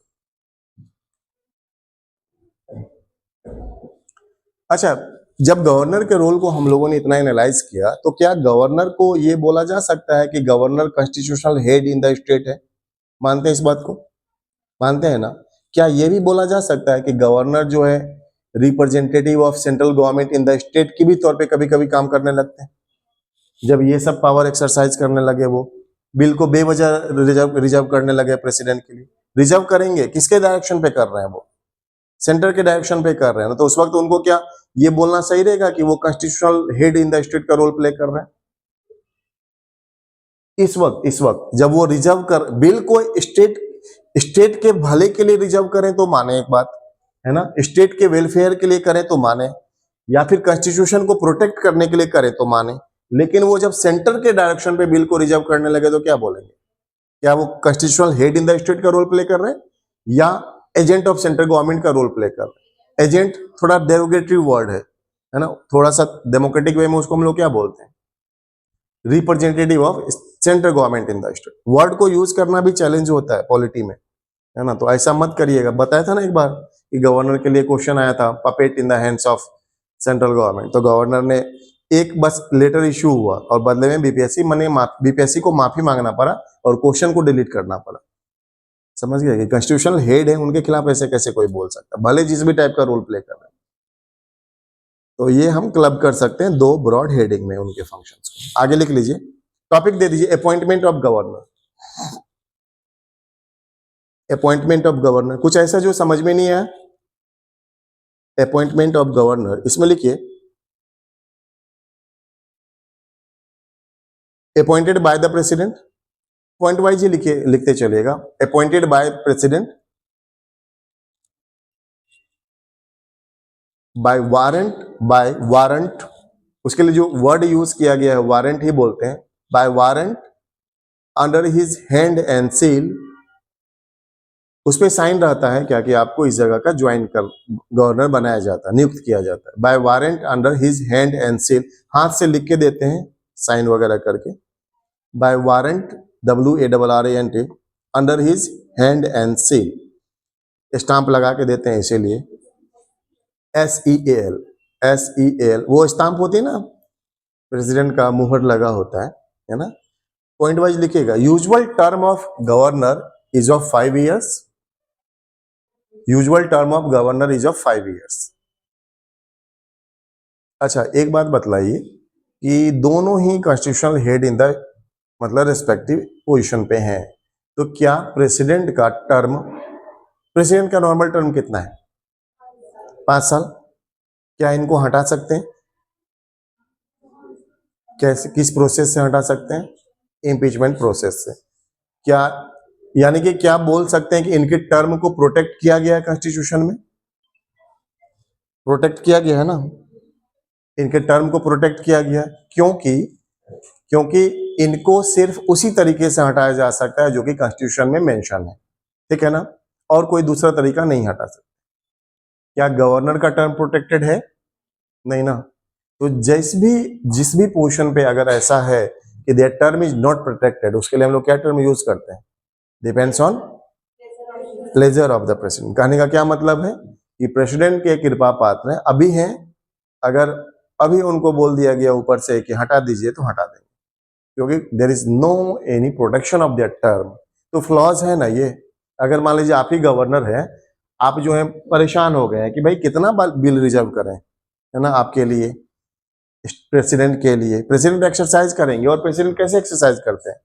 एडवाइस टेंडर्ड बाय कैबिनेट ना, ठीक है। और आप तो कहने पे कर रहे हैं, आपकी भी तो अपनी इंटीग्रिटी होगी कि नहीं, हमको स्टेट के कॉन्स्टिट्यूशनल हेड के तौर पे अपॉइंट किया गया है, तो I should play that role, ना कि बार बार आपकी बात मानते रहे। लेकिन क्या होगा, तो बदले में आपको धमका भी दिया जाएगा कि इस बार अगर नहीं किए तो फिर टर्मिनेशन, है ना, हटा दिया जाएगा, क्योंकि आपको ही पता है कि नहीं करेंगे तो माई टर्म इज नॉट प्रोटेक्टेड। तो जब भी फ्लॉज की बात होगी, फ्लॉज मतलब शॉर्ट कमिंग्स, है ना, क्या कुछ, तो आप ये रिकमेंड कर सकते हैं ना कि there term must be guaranteed, बोल सकते हैं ना। अगर आप गवर्नर हैं और आपको पता है कि तुम हद से हद क्या करोगे, हटाओगे, ऐसे हटा ही नहीं सकते, क्योंकि प्रेसिडेंट प्रेसिडेंट को हटाना, क्या आज तक किसी प्रेसिडेंट का जो इम्पीचमेंट हुआ है? नहीं हुआ ना, आसान भी नहीं पड़ेगा। प्रूफ प्रूफ कर सकते हैं इस बात को, क्यों आसान नहीं पड़ेगा? हटाना, प्रेसिडेंट को हटाना नॉर्मल बात, मतलब बहुत टफ है।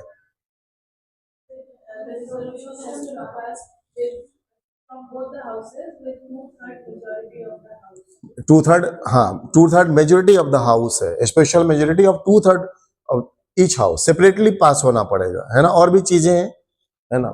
तो ऐसा कुछ प्रोटेक्शन मिला नहीं है गवर्नर को, तो दैट्स वाई फ्लॉज है, शॉर्ट कमिंग्स है ना, लिमिटेशंस प्रोवाइड करवा देता है उनके पावर्स एंड फंक्शंस पे। अगर प्रोटेक्टेड होता तो गवर्नर शायद इतने मजबूर या कमजोर नहीं होते, है ना। स्टेट की इंटीग्रिटी को प्रोटेक्ट करते हैं हमेशा। वी हैव सेवरल केसेस कि जहां पे कि सेंटर के डायरेक्शन पे स्टेट ने रोल प्ले किया, ठीक है। तो क्या लिख रहे थे आप? There normal term is, usual term is of 5 years, लिख लीजिए। However however there term depends on pleasure of the president. जो इंपॉर्टेंट चीज है ना पीटी या मेंस के हिसाब से, आप उसको अंडरलाइन करते रहिएगा। हाइवर देयर टर्म या टेन्योर, टर्म या टेन्योर भी यूज करते हैं, depends on pleasure of the president, ठीक है। तीसरा लिखिए, he can also resign, he can also resign anytime, he can also resign anytime by addressing letter to the, किसको लेटर लिखेंगे? ये प्रेसिडेंट को, जो अपॉइंट किए थे उन्हीं को। he can also resign anytime by addressing letter, resignation letter, by addressing letter to the president।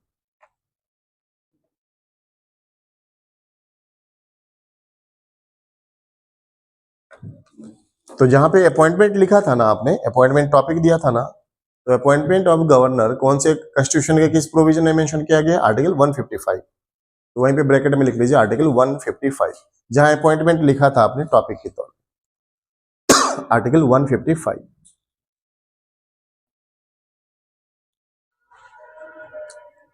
Para change करके लिखिए, constitution provides two qualification, para change करके लिखिएगा, constitution provides two qualification, provides two qualification to be appointed as governor, to be appointed as governor, to be appointed as governor, bracket में लिख लीजिएगा, no any specific qualification is prescribed.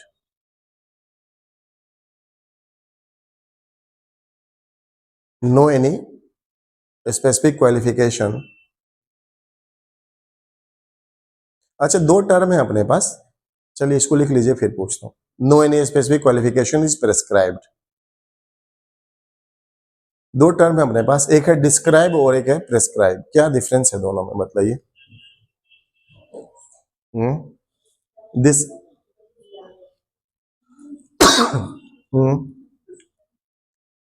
We have two term, describe और prescribe. Description और prescription. Doctor के पास जाते हैं तो क्या बोलते हैं? डिस्क्रिप्शन दीजिए या प्रेस्क्रिप्शन दीजिए?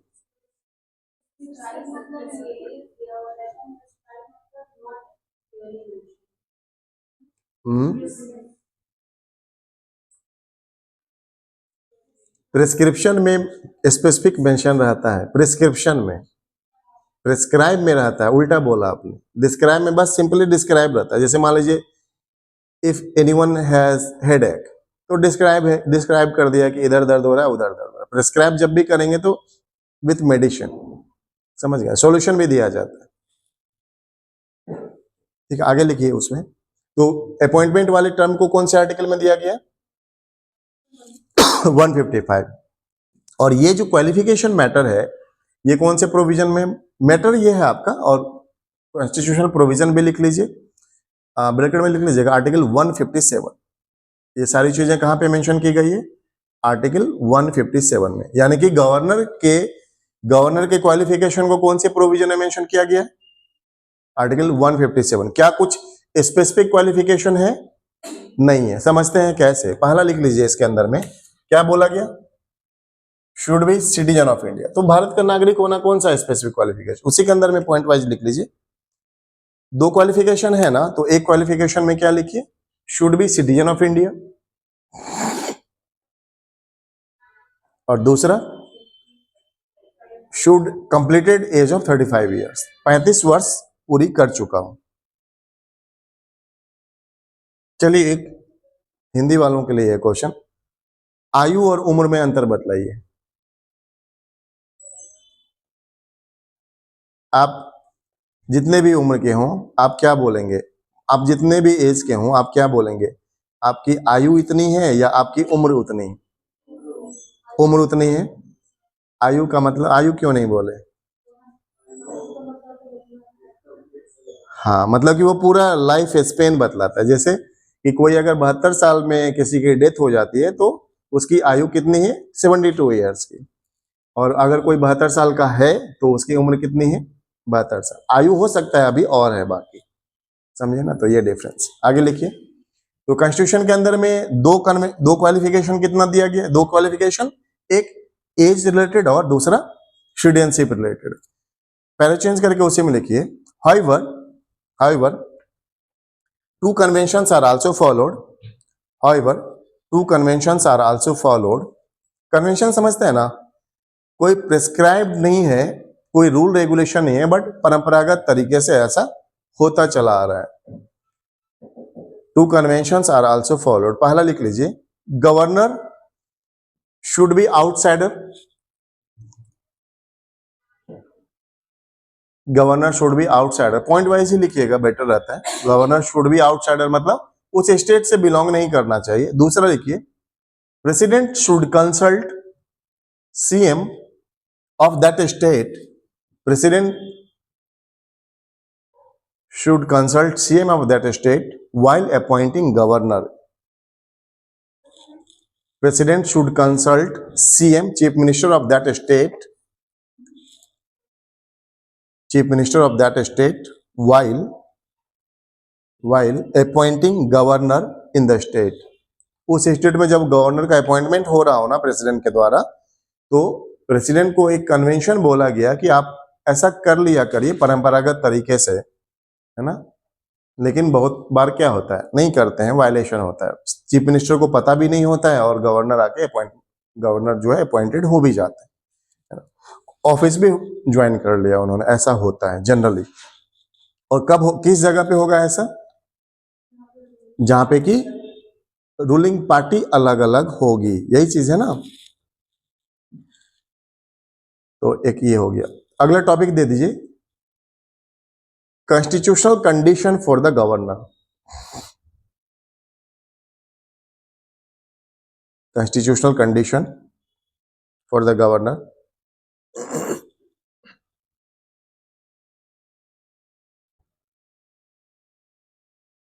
पहला लिखिए, he should not be member of either house of parliament or state legislature. He should not be member of either house of parliament. He should not be member of either house of parliament or state legislature.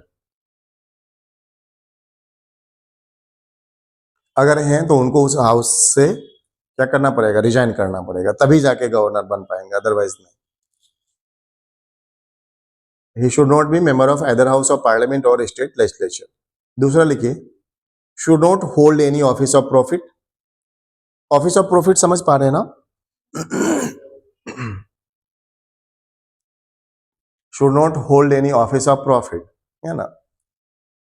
Office of profit simply, जो पुराने हैं जान रहे हैं, office of profit simply position है ना? उस position पे रहते हुए व्यक्ति अपने आप को, व्यक्ति नहीं वो सदस्य अपने आप को या तो लेजिस्लेटिव गेन दे सकता है, यानी लेजिस्लेटिव फंक्शन, लेजिस्लेटिव एडवांटेज दे सकता है, एग्जीक्यूटिव एडवांटेज दे सकता है, या फिर उसको कुछ फाइनेंशियल गेन भी हो सकता है। जैसे मान लीजिए, और अपने यहाँ कोई मेंबर अगर ऑफिस ऑफ प्रॉफिट को होल्ड किए हुए है तो उस आधार पे उसको डिस्क्वालीफाई भी किया जा सकता है, ठीक है ना?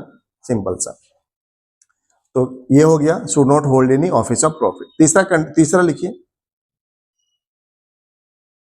Salary allowances and privileges, salary allowances and privileges shall be determined by parliament. Salary allowances and privileges, अच्छा गवर्नर, ठीक है, इसको पहले लिखिए फिर पूछते हैं। Salary allowances and privileges shall be determined by the parliament.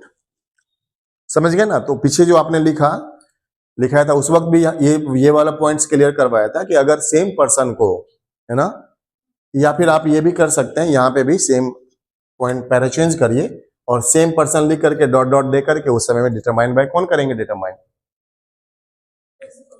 उस केस में प्रेसिडेंट अलग अलग है ना, चीजें, प्रोविजंस अलग है, ध्यान में रखिएगा। अगर इंडिविजुअल गवर्नर की बात होगी तो सैलरी अलाउंसेस कौन डिटरमाइन करेंगे? By as determined by the parliament. But when same person is appointed as provided by 7th Constitution Amendment Act 1956, when same person is appointed as governor of 2 or more state, तो उस वक्त salary कौन determine करेगा? उनकी president करेंगे, ध्यान में रखिएगा ये चीज, ठीक है? आगे लिखिए कि his emoluments and allowances, his emoluments and allowances, emoluments and allowances should not be diminished, should not be diminished, उसको घटाया नहीं जा सकता है, should not be diminished during his term। उनको डर मतलब इस बात का नहीं है क्या कि गवर्नर के पोस्ट पे रहते हुए उनकी सैलरी को घटा सकते हैं। तो constitution should not be diminished during his term, है ना, during his term। तो जब तक गवर्नर बने हैं तब तक उनको नहीं हटा सकते हैं। पैरा चेंज करके लिख लीजिए या उसी में लिखिए, उसी में कोई बात नहीं। Oath is administered by the, कौन दिलाते हैं ओथ इनको? प्रेसिडेंट को कौन दिलाते हैं? Chief justice of India. अगर वो नहीं हो तो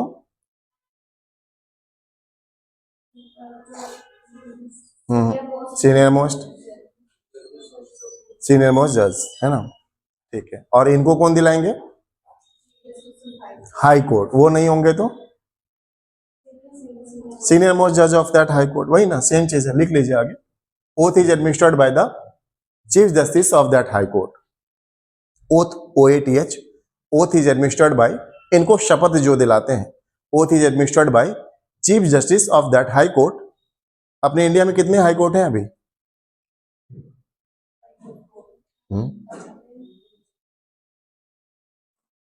पहले तो ये बतलाइए कि ऐसा बिहेव करने पे पढ़े हैं कि नहीं। मैंने बतलाया है कि नहीं बतलाया? बतलाया ना, बतलाए। ऐसे रेंडमली पूछ लेते हैं तो 25 हाई कोर्ट है ना। ठीक है। कॉमन हाई कोर्ट का भी प्रोविजन है, कॉमन हाई कोर्ट का प्रोविजन है या होगा, कौन से अमेंडमेंट से लाया गया था, है ना, पहले ही जिक्र हो गया था। ठीक है, ये बताइए लक्षद्वीप का जो ज्यूरिसडिक्शन है कौन सा हाई कोर्ट, केरला। उसके बाद गोवा का भी हाई कोर्ट है क्या, गोवा का ज्यूरिसडिक्शन कौन से हाई कोर्ट में, बॉम्बे हाई कोर्ट। देखते हैं हाई कोर्ट की बादशाह, नाम नहीं बदलने दिया अपना। आज प्रयागराज का नाम, प्रयागराज जानते हैं ना, जानते हैं, प्रयागराज का नाम जो है, प्रयागराज के अंदर में जो हाई कोर्ट है उसका क्या नाम है, Allahabad high court. Prayagraj high court नहीं है, ये है ना कोर्ट का पावर। ठीक है, चलिए लगे हाथ ये भी बतला दीजिए कि प्रयागराज को किसने, प्रयागराज का नाम प्रयागराज किसने, मतलब किसके पास पावर है प्रयागराज का नाम, प्रयागराज का, इलाहाबाद का नाम to change it as Prayagraj, क्या पार्लियामेंट से होगा, क्या सेंट्रल गवर्नमेंट करती है, क्या स्टेट गवर्नमेंट करेगी, या फिर प्रेसिडेंट करते हैं, पार्लियामेंट करेगा पक्का। और यूपी का नाम, यूपी का नाम पहले क्या था, उत्तर प्रदेश का नाम क्या था, यूनाइटेड प्रोविंस, है ना, यूनाइटेड प्रोविंस का नाम उत्तर प्रदेश रखा, ये किसने किया, बोलिए जल्दी ऐसे, पार्लियामेंट ने किया, कौन से पावर को एक्सरसाइज करके, आर्टिकल 3 को एक्सरसाइज करके। तो क्या उत्तर प्रदेश और प्रयागराज में डिफरेंस है, बोलिए, उत्तर प्रदेश और प्रयागराज में कोई डिफरेंस, रांची का नाम अगर बदलना हो आज तो कौन बदलेगा, ये रांची का नाम पार्लियामेंट बदलेगा, या फिर तब यहाँ की गवर्नमेंट क्या करेगी, उस स्टेट, किसी स्टेट का नाम चेंज करने का पावर, स्टेट का नाम ही नहीं, स्टेट का इंटरनल रीएडजस्टमेंट करने का पावर, फिर से बोल दे रहा हूं, अपने कॉन्स्टिट्यूशन के अंदर में पार्लियामेंट को ये पावर है to change the name of a state, to form new state, to increase area of any state, to decrease area of any state, to change, बोल नाम बोला ना, to alter boundary of any state, ये सब करने का power किसके पास, article 3 parliament को देता है। बट किसी गांव का नाम, किसी जिला का नाम, किसी जगह का नाम, सिटी का नाम, ये सब बदलने का पावर किसके पास, उस स्टेट के पास ना, समझ गए ना डिफरेंस, ये है।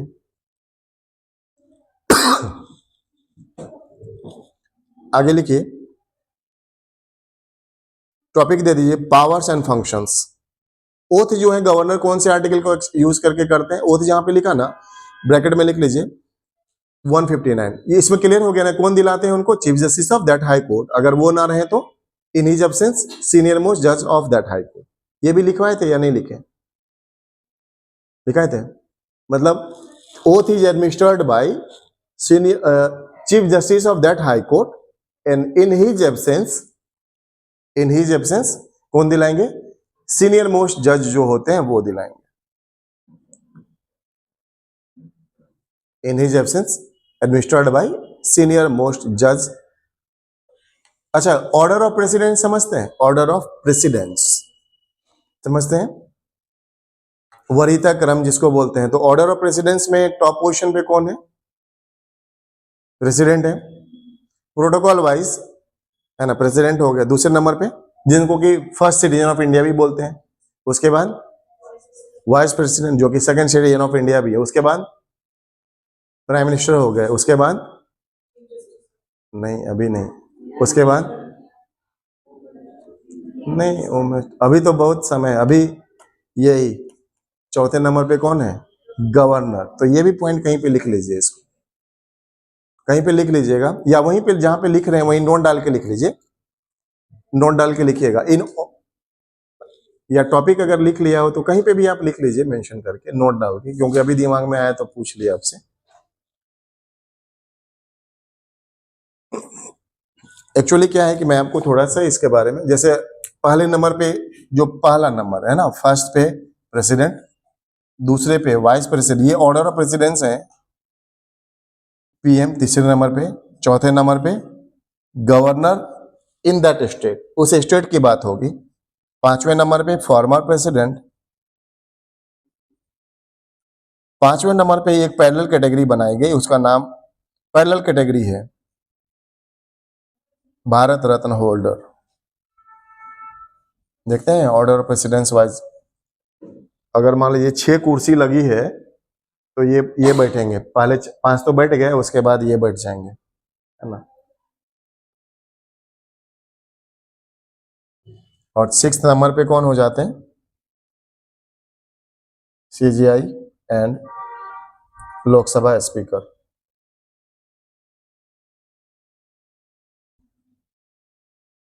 लोकसभा का स्पीकर वो लिखे हैं, जो प्रिजाइडिंग ऑफिसर होते हैं, ठीक है ना। चीफ जस्टिस ऑफ इंडिया है। 7 नंबर पे बहुत सारे लोग होते हैं, उसी में आपका union cabinet minister, home minister वगैरह का जो नाम लिया ना, वो सब उसी में आएंगे। ये ऑर्डर ऑफ प्रेसिडेंस है, जो कि बहुत काफी लंबी होती है, लेकिन 6 तक आप लिखिए, अभी समय आने पे और लिखा दिया जाएगा। कुछ कुछ जो साइड वाली चीजें होती है उसको साइड में लिखते रहिएगा, जो कि डायरेक्ट पॉइंट में नहीं है, डायरेक्ट रिलेवेंस में अभी नहीं है, बट कहीं ना कहीं काम आ ही जाएगा अभी।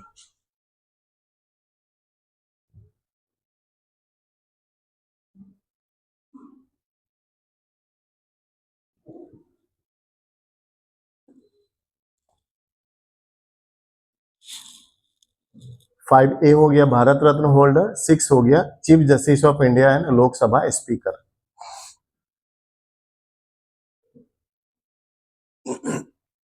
पॉइंट दे दीजिए, टॉपिक दे दीजिए नया, powers and functions of governor. Powers and functions of governor.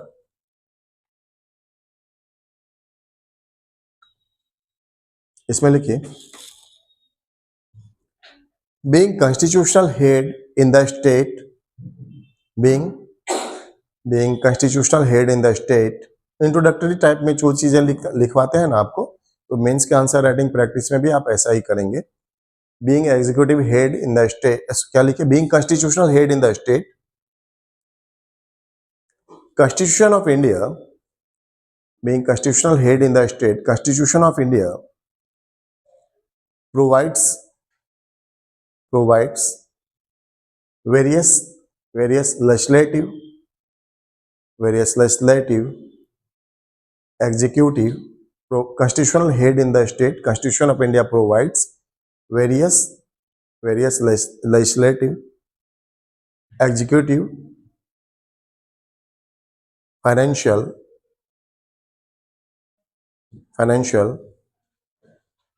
and judicial power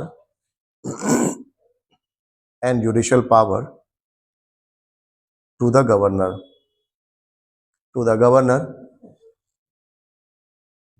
which can be enumerated as, मतलब जिनको कि इस तरह से लिखा बतलाया जा सकता है, which can be enumerated as, ठीक है। अभी हम लोग 1 by 1 डिस्कस करेंगे। देख, अभी डिस्कशन ब्रीफिंग करवा देते हैं, नेक्स्ट क्लास में आपको ये करवा देंगे। जैसे मान लीजिए लेजिस्लेटिव पावर बतलाया, तो अब आपको पता है कि आर्टिकल जैसा अभी पार्लियामेंट के बारे में बोला, तो पार्लियामेंट का स्ट्रक्चर ऐसा होगा, है ना। आर्टिकल 79 फर्स्टर्स फॉर पार्लियामेंट का स्ट्रक्चर राज्यसभा से भी बना होता है, लोकसभा से भी बना होता है ना। तो article 79 provides for the composition of parliament. समझ गए बात। अगर आपसे ये पूछा जाए कि राज्यसभा पार्लियामेंट का इंटीग्रल पार्ट है, कौन सा आर्टिकल? 79। प्रेसिडेंट पार्लियामेंट का इंटीग्रल पार्ट कौन सा आर्टिकल? कुछ भी क्वेश्चन आता है, मतलब ट्रेडिशनल टाइप में प्रेसिडेंट पूछ दिया, प्रेसिडेंट पूछते आ रहे हैं आपसे, प्रेसिडेंट नहीं पूछ के राज्यसभा पूछ लेंगे, समझ गए ना। तो एक ही तो बात है ना। तो आप रटे रटाए मेथड पे मत जाइए, क्या कि प्रेसिडेंट का पूछ रहा है तो आर्टिकल 79 ही बोलेंगे। अदरवाइज यहाँ पे पार्लियामेंट के कंपोजिशन में ये तीनों ही मिलके ना पार्लियामेंट बनाते हैं, ठीक है ना। And this is the article which signifies for bicameral nature of parliament. Bicameral nature का क्या मतलब होता है? अपने पार्लियामेंट का 2 सदन है, पार्लियामेंट के अंदर में 2 सदन है। ये प्रोविजन कहां पे? यही तो है 79 के ही अंदर में। तो समझ गए ना, एक क्वेश्चन को बहुत हजारों तरीके से पूछा जा सकता है। तो 2 हाउस का होना ही बाइकैमरलिज्म है, ठीक है ना, ये चीज। अब ये बतलाइए कि वो तो पार्लियामेंट का हो गया, पार्लियामेंट का फंक्शन स्टेट लेवल पे कौन करता है? State legislature. स्टेट लेजिस्लेचर का कंपोजिशन क्या है? गवर्नर, लेजिस्लेटिव काउंसिल अगर है तो, एंड एसएलए स्टेट लेजिस्लेटिव। ये देखिए, Rajya Sabha upper house, Lok Sabha lower house. ये भी अपर हाउस, अगर होगा तो अपर हाउस, नहीं है तो फिर कोई हाउस ही नहीं। और ये कौन सा हाउस है? Lower house. समझ गए ना बात? तो governor is integral part two the state legislature.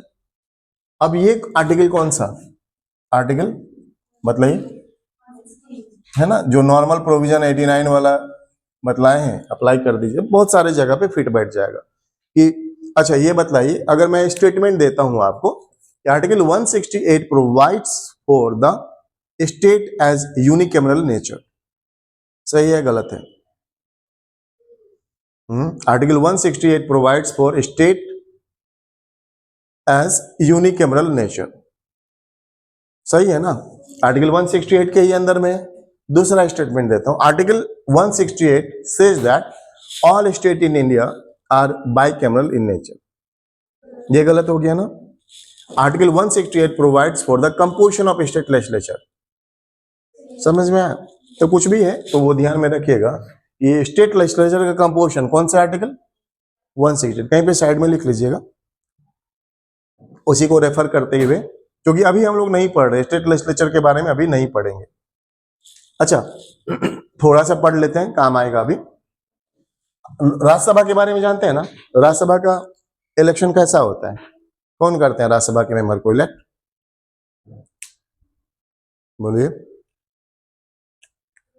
पहले तो इलेक्शन कमीशन करेगा नो डाउट, लेकिन डायरेक्ट कर रहा है, डायरेक्ट इलेक्शन है या इनडायरेक्ट इलेक्शन है? क्योंकि मेंबर्स पीपल के द्वारा डायरेक्टली इलेक्टेड नहीं होते हैं, रदर पीपल ने जिनको इलेक्ट किया वो इलेक्ट करते हैं, that's why we call them as indirectly elected. उसी तरीके से ये भी अपर हाउस है ना? अच्छा आपके लिए कुछ कंसेप्चुअल चीज, क्या राज्यसभा के पास पावर है कि लोकसभा से आए बिल को एक्सेप्ट कर लें? बोलते चलिए, रिजेक्ट कर लें? हाँ नहीं में बोलते चलिएगा। दूसरा, लोकसभा से बिल आया and Rajya Sabha seek amendment over the bill, कुछ प्रोविजंस में चेंजेस चाहता है, तो क्या हो सकता है चेंजेस? मतलब चेंजेस चाहता है और लोकसभा अगर एग्री किया चेंज से, तो क्या बिल आगे बढ़ेगा? लोकसभा अगर एग्री कर गया बिल चेंज करने से, बिल आगे बढ़ेगा ना? अब राज्यसभा को क्या दिक्कत? लेकिन amendment seek by Rajya Sabha and Lok Sabha does not agree, Lok Sabha तैयार नहीं है करने को, तो बिल आगे नहीं बढ़ेगा ना। यानी कि हम क्या देख रहे हैं कि रिजेक्शन पावर भी है, और राज्यसभा जो है अगर चाहेगा अमेंड करना, Rajya Sabha if seek amendment over the bill, तो लोकसभा एग्री करता है तो ओके, नहीं एग्री करता है तो बिल क्या हो जाएगा? This agreement over the bill generate हो गया। समझ गए बात को? अब यहां पे आ जाते हैं, हाउस के तौर पे इंपोर्टेंस समझाते हैं। बिल कोई भी हाउस से इंट्रोड्यूस हुआ, हम लोग यहाँ पे इसकी महत्ता को समझ रहे हैं ना, इसीलिए हम लोग यहां से शुरू करते हैं, यहाँ पे इसकी महत्ता को समझाते हैं। अपर इसलिए बोलते हैं क्योंकि मेंबर्स जो हैं वो इनडायरेक्टली इलेक्टेड होते हैं और स्पेशलाइज्ड होते हैं, इसी वजह से यहाँ पे भी क्या होगा? मेंबर्स इनडायरेक्टली इलेक्टेड और स्पेशलाइज्ड मेंबर, है ना? क्योंकि राज्यसभा के अंदर में जो प्रेसिडेंट कितने मेंबर्स को नॉमिनेट करते हैं? 12 मेंबर्स को। कौन कौन से ग्राउंड पे?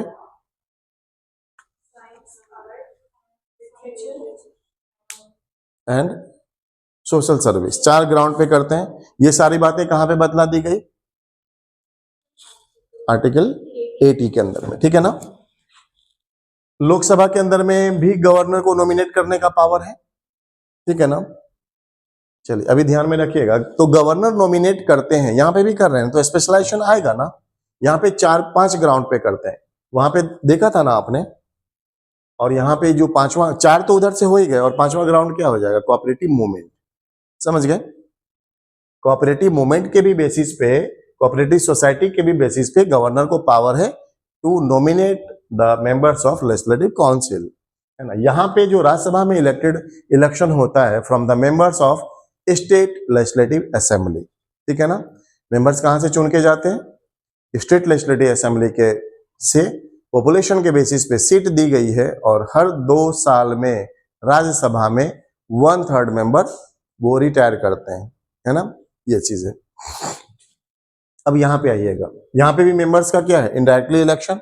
कहां से चुन के आते हैं, किसके लिए बात कर रहे हैं, 5/6 जो है वो इनडायरेक्टली इलेक्टेड होते हैं, समझ गए बात को, इनडायरेक्टली इलेक्टेड। और 1/6 जो है, 1/6 जिसको कि रिमेनिंग बोल दिया गया, अपॉइंटेड, नॉमिनेटेड बोलते हैं इसको, नामित किए जाते हैं actually, nominated by governor, clear है ना, 5 ग्राउंड्स। तो नॉमिनेटेड कितने होते हैं, है ना, तो इसमें देखिएगा कि टीचर्स के द्वारा नॉमिनेटेड, टीचर्स के द्वारा इनडायरेक्टली इलेक्टेड, ग्रेजुएट्स के द्वारा indirectly elected, state legislative assembly में 1/3 मेंबर्स के द्वारा इलेक्टेड, पंचायती राज इंस्टीट्यूशन के द्वारा 1/3 इलेक्टेड, समझ गए बात। तो सब, तो 5/6 इनडायरेक्टली इलेक्टेड होते हैं और रिमेनिंग यानी कि 1/6 जो है वो कहां से आते हैं, मतलब नॉमिनेटेड बाय गवर्नर, ये सारी चीज यहां पे। लेकिन थोड़ा सा कंसेप्ट वाइज समझिएगा कि जैसे मान लीजिए, क्या राज्यसभा की तरह, जैसे राज्यसभा को अपर हाउस बोल रहे हैं, कोई डाउट है इसमें, नहीं। लोकसभा को अपर हाउस बोल रहे हैं, कोई डाउट नहीं है, नेमिंग कंपोजिशन नोमेनक्लेचर, ठीक है। क्या प्रेसिडेंट समझते हैं ना, प्रेसिडेंट के इलेक्शन में राज्यसभा के मेंबर पार्टिसिपेट करते हैं, प्रेसिडेंट के इलेक्शन में, प्रेसिडेंट के इलेक्शन में नहीं करेंगे, राज्यसभा के पूछ रहे हैं, राज्यसभा के, वो तो मैंने तो इलेक्टेड नॉमिनेटेड बोला ही नहीं, राज्यसभा का बोला नट वे में। उसमें जाएंगे तो प्रेसिडेंट के इलेक्शन में इलेक्टेड मेंबर्स करते हैं या इलेक्टेड और नॉमिनेटेड दोनों करते हैं, इलेक्टेड मेंबर्स करते हैं। लेकिन अभी तो इलेक्टेड वगैरह नहीं पूछा ना, राज्यसभा के मेंबर पूछा, तो बोलिए ना हाँ करते हैं। आगे क्वेश्चन पूछा जाए क्या राज्यसभा के सारे मेंबर करते हैं, या ये बोल दें कि all members of Rajya Sabha takes या पार्टिसिपेट इन प्रेसिडेंशियल इलेक्शन, ये सही है गलत है, गलत हो गया ना, क्योंकि राज्यसभा के अंदर में 12 नॉमिनेटेड मेंबर्स भी हैं, ठीक है ना, ये हो गया।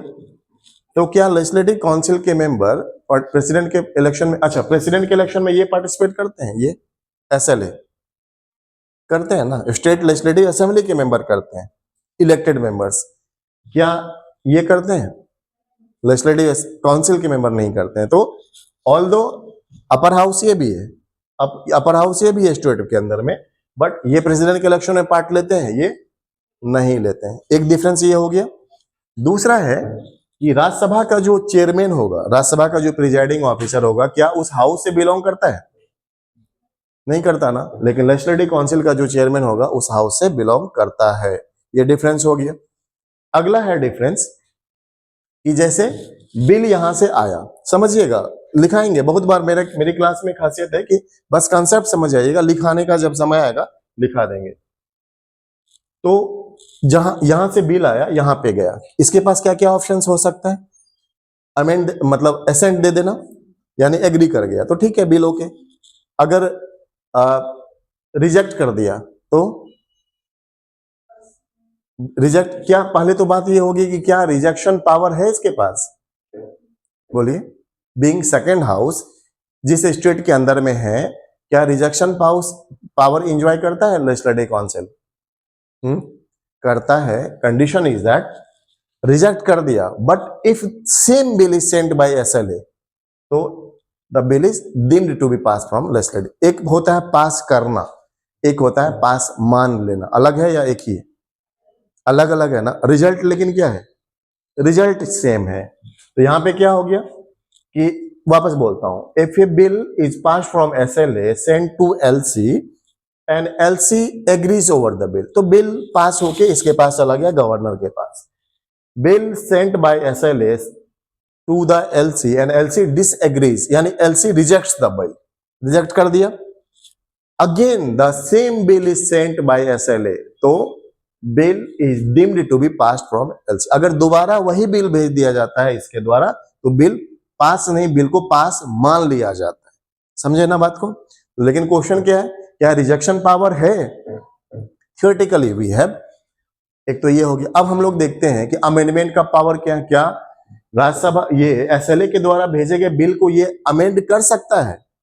अमेंड तो यही करेगा फाइनली, क्योंकि जिस हाउस से बिल इंट्रोड्यूस हुआ ना वही हाउस अमेंड कर सकता है, दूसरा हाउस अमेंड नहीं करेगा। तो अमेंडमेंट मतलब bill sent to the LC and LC legislative council seek amendment over the bill, संशोधन चाहता है।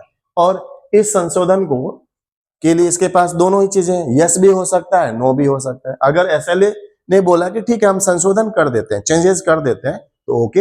अगर चेंजेस नहीं किया तो बोलिए, बिल इज डीम्ड टू पास। समझ गए ना फर्क? ये सब तो यहां पे नहीं था। रिजेक्ट का मतलब रिजेक्ट, अमेंडमेंट में नहीं का मतलब नहीं। यहां पे क्या है? अमेंडमेंट है, पावर है उसके पास, लेकिन मतलब अगर ये नो किया कि नहीं हम अमेंडमेंट नहीं करेंगे तो bill is deemed to be pass, bill को पास मान लिया जाता है। ये तो हो गया अमेंडमेंट। इसके पास विद होल्डिंग टाइम कितना है इसके पास? दूसरे यहां पे पार्लियामेंट के अंदर में जब लोकसभा से बिल पास होकर राज्यसभा में गया तो राज्यसभा कितने दिन के लिए बिल को रोक सकता है? कहां मिला रहे हैं सब कुछ को? बिल पास होके गया, बिल डिफरेंट टाइप के होते हैं ना, depending on nature and content. आपने जो बोला मनी बिल है वो, तो मैं बोल रहा हूं बिल नॉर्मल बिल भी तो हो सकता है, मनी बिल क्यों समझ रहे हैं उसको?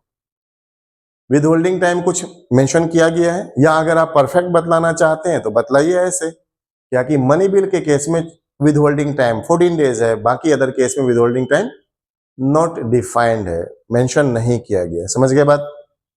यहां पे देखिए विद होल्डिंग टाइम क्या है इसका भी देख लेते हैं ना, दोनों लेवल पे। पहली दफा जब बिल यहां से पास होके यहां पे गया तो in first instance legislative council can withhold bill for 3 months initially. कितने महीने के लिए पहली बार में विदहोल्ड करेगा? 3 महीने में। दूसरी बार जब 3 महीना पास हो गया और एक रिमाइंडर भेजा जाता है कि इस पे एक्शन लीजिए, तो रिमाइंडर भेजने के 1 महीना तक विदहोल्ड कर सकता है। और जैसे ही 4 महीना नटशेल पूरा मिला के खत्म हुआ तो bill is deemed to be pass. समझे या नहीं समझे? जैसे यहां पे कोई विदहोल्डिंग टाइम नॉट प्रेस्क्राइब्ड, यहां पे विदहोल्डिंग टाइम मैक्सिमम कितना हो सकता है लेजिस्लेटिव काउंसिल के पास? मैक्सिमम 4 months ना। 4 months को कैसे सेग्रीगेट करते हैं? पहले इंस्टेंस में कितना? 3 महीना, दूसरे इंस्टेंस में 1 month, टोटल मिला के कितना? 4 महीना जैसे ही बीता बिल इज डीम्ड टू पास। समझ गया ना बात? तो ये है डिफरेंस। तो ऑल्दो लेजिस्लेटिव काउंसिल जहां पे है acts as upper house but with differences. क्या डिफरेंस है? मोटे मोटे तौर पे समझ में आ गया, यही आपका कंसेप्ट भी होता है। अगर आपसे क्वेश्चन ये आ जाए क्या लेजिस्लेटिव काउंसिल के पास रिजेक्शन पावर है? यस, रिजेक्शन पावर है। होता क्या है आप भी जानते हैं। क्या विदहोल्ड पावर है? तो यस, विदहोल्ड पावर है। मैक्सिमम कितना विदहोल्ड पावर है? फर्स्ट इंस्टेंस में कितना विदहोल्ड पावर है? दूसरे इंस्टेंस में 1 month। समझ गया ना? ये सारे क्वेश्चंस हैं। क्या सारे कंडीशन में, सारे कंडीशन को कंसीडर करते हुए क्या लेजिस्लेटिव काउंसिल के पास same power as that of Rajya Sabha है? नहीं है ना। अभी तो डिफरेंसेस सब हम लोग वही देख रहे थे, तो यही सारी चीजें। समझ गए बात? और उसके बाद जैसे लेजिस्लेटिव पावर के बारे में हम लोग बात कर रहे थे ना, गवर्नर का, तो ये सब मेंबर को नॉमिनेट कौन करेंगे? गवर्नर ही करेंगे ना। कितने ग्राउंड्स पे? Art, literature, science, social service and cooperative society, cooperative movement के आधार पे 5 ग्राउंड पे कर दिया। उसके बाद स्टेट लेजिस्लेचर का इंटीग्रल पार्ट, ये भी तो, ये सब क्या है? लॉ बनने की ही ना दिशा में बढ़ रहे हैं आगे। तो लेजिस्लेटिव स्टेट लेजिस्लेचर का इंटीग्रल पार्ट गवर्नर है। कौन सा आर्टिकल? 168। तो ये सारी चीज। अब जैसे कि मान लीजिए बिल पास फ्रॉम हाउस या houses of state legislature send to the governor, तो गवर्नर के पास कितने ऑप्शंस? गवर्नर के पास कहीं पे लिखे हैं ना आर्टिकल 200, 4 ऑप्शंस है ना। ये रहा 4 ऑप्शंस। एसेंट देना, विदहोल्ड करना, विदहोल्डिंग टाइम मेंशन नहीं, प्रेसिडेंट के पास भी नहीं, इसके पास भी नहीं। Has power to return the bill, कितने बार के लिए रिटर्न? 1 बार, है ना। और ये can reserve the bill for consideration of the president, के लिए कंसिडर कर लेना, ठीक है। जो कि सेपरेटली इसके बारे में इलोबरेट प्रोविजंस कहां पे डील किया गया? आर्टिकल 201 के अंदर में। समझ गए बात? तो ये चीज है कि अब वापस आ जाएगा कि मान लीजिए कैसे वो मतलब लेजिस्लेटिव पावर हुआ ना, और ये जो पावर है प्रोवाइडेड अंडर आर्टिकल 200 एंड 201 कैसे किसी भी मतलब परिस्थिति में सेंटर स्टेट रिलेशन के लिए डिटरमाइनिंग फैक्टर हो जाता है। ये भी समझ पा रहे हैं ना? एक्सप्लेनेटरी टाइप में। पीटी के लिए तो काफी है जितना समझ गए, लेकिन आपको मेंस के भी रिगार्डिंग चीजें समझनी पड़ेगी, थोड़ा विजुअलाइज करना पड़ेगा कि कैसे ये प्रॉब्लमेटिक हो सकता है। अगर मान लीजिए लॉ ही नहीं ना बन पाएगा, फिर आगे रुक गया ना। मान लीजिए एक स्टेट के लिए लॉ कितना इंपॉर्टेंट हो सकता है। आज मान लीजिए झारखंड गवर्नमेंट है, झारखंड गवर्नमेंट का एग्जीक्यूटिव एक्शंस फाइनली मुहर कौन लगाएंगे, अप्रूवल कौन देंगे? गवर्नर, झारखंड के गवर्नर देंगे ना। लेकिन गवर्नर साहब के पास फाइल गई, गवर्नर साहब अप्रूव ही नहीं कर रहे हैं, क्योंकि गवर्नर साहब क्या चाह रहे हैं कि हम सेंटर से पूछेंगे, प्रेसिडेंट से पूछेंगे। समझ गए बात?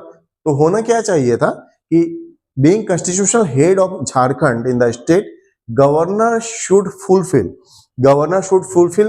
ambition of people of the state and obligations of the constitution provided for the state। समझ गए ना? एक तरफ कॉन्स्टिट्यूशन, एक तरफ यहाँ के पीपल, और बीच में कौन हो गए? गवर्नर। ना होना ये चाहिए था as highlighted by B R Ambedkar साहब। समझे बात? तो बी आर अम्बेडकर साहब इस मॉडल का विजुअलाइजेशन करते, इस मॉडल को कंसेप्चुअलाइज करते हैं, लेकिन इन रियल कभी कभी क्या हो जाता है, यही सब चीजें देखने को मिल जाती है। तो कहीं ना कहीं certainly derogatory to the constitutional practices है। समझ पाए या नहीं समझे? ठीक है, कोई क्वेश्चन हो तो बताइए। यहीं पे छोड़ते हैं आज की क्लास।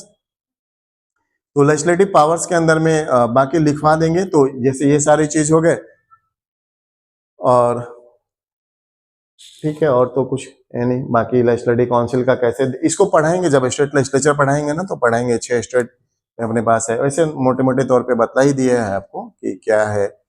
जैसे आपने देखा कि composition of Rajya Sabha, composition of Lok Sabha, सब कुछ है। उसी टाइप से आप फिट करते जाइए उधर स्टेट लेवल पे भी, है ना।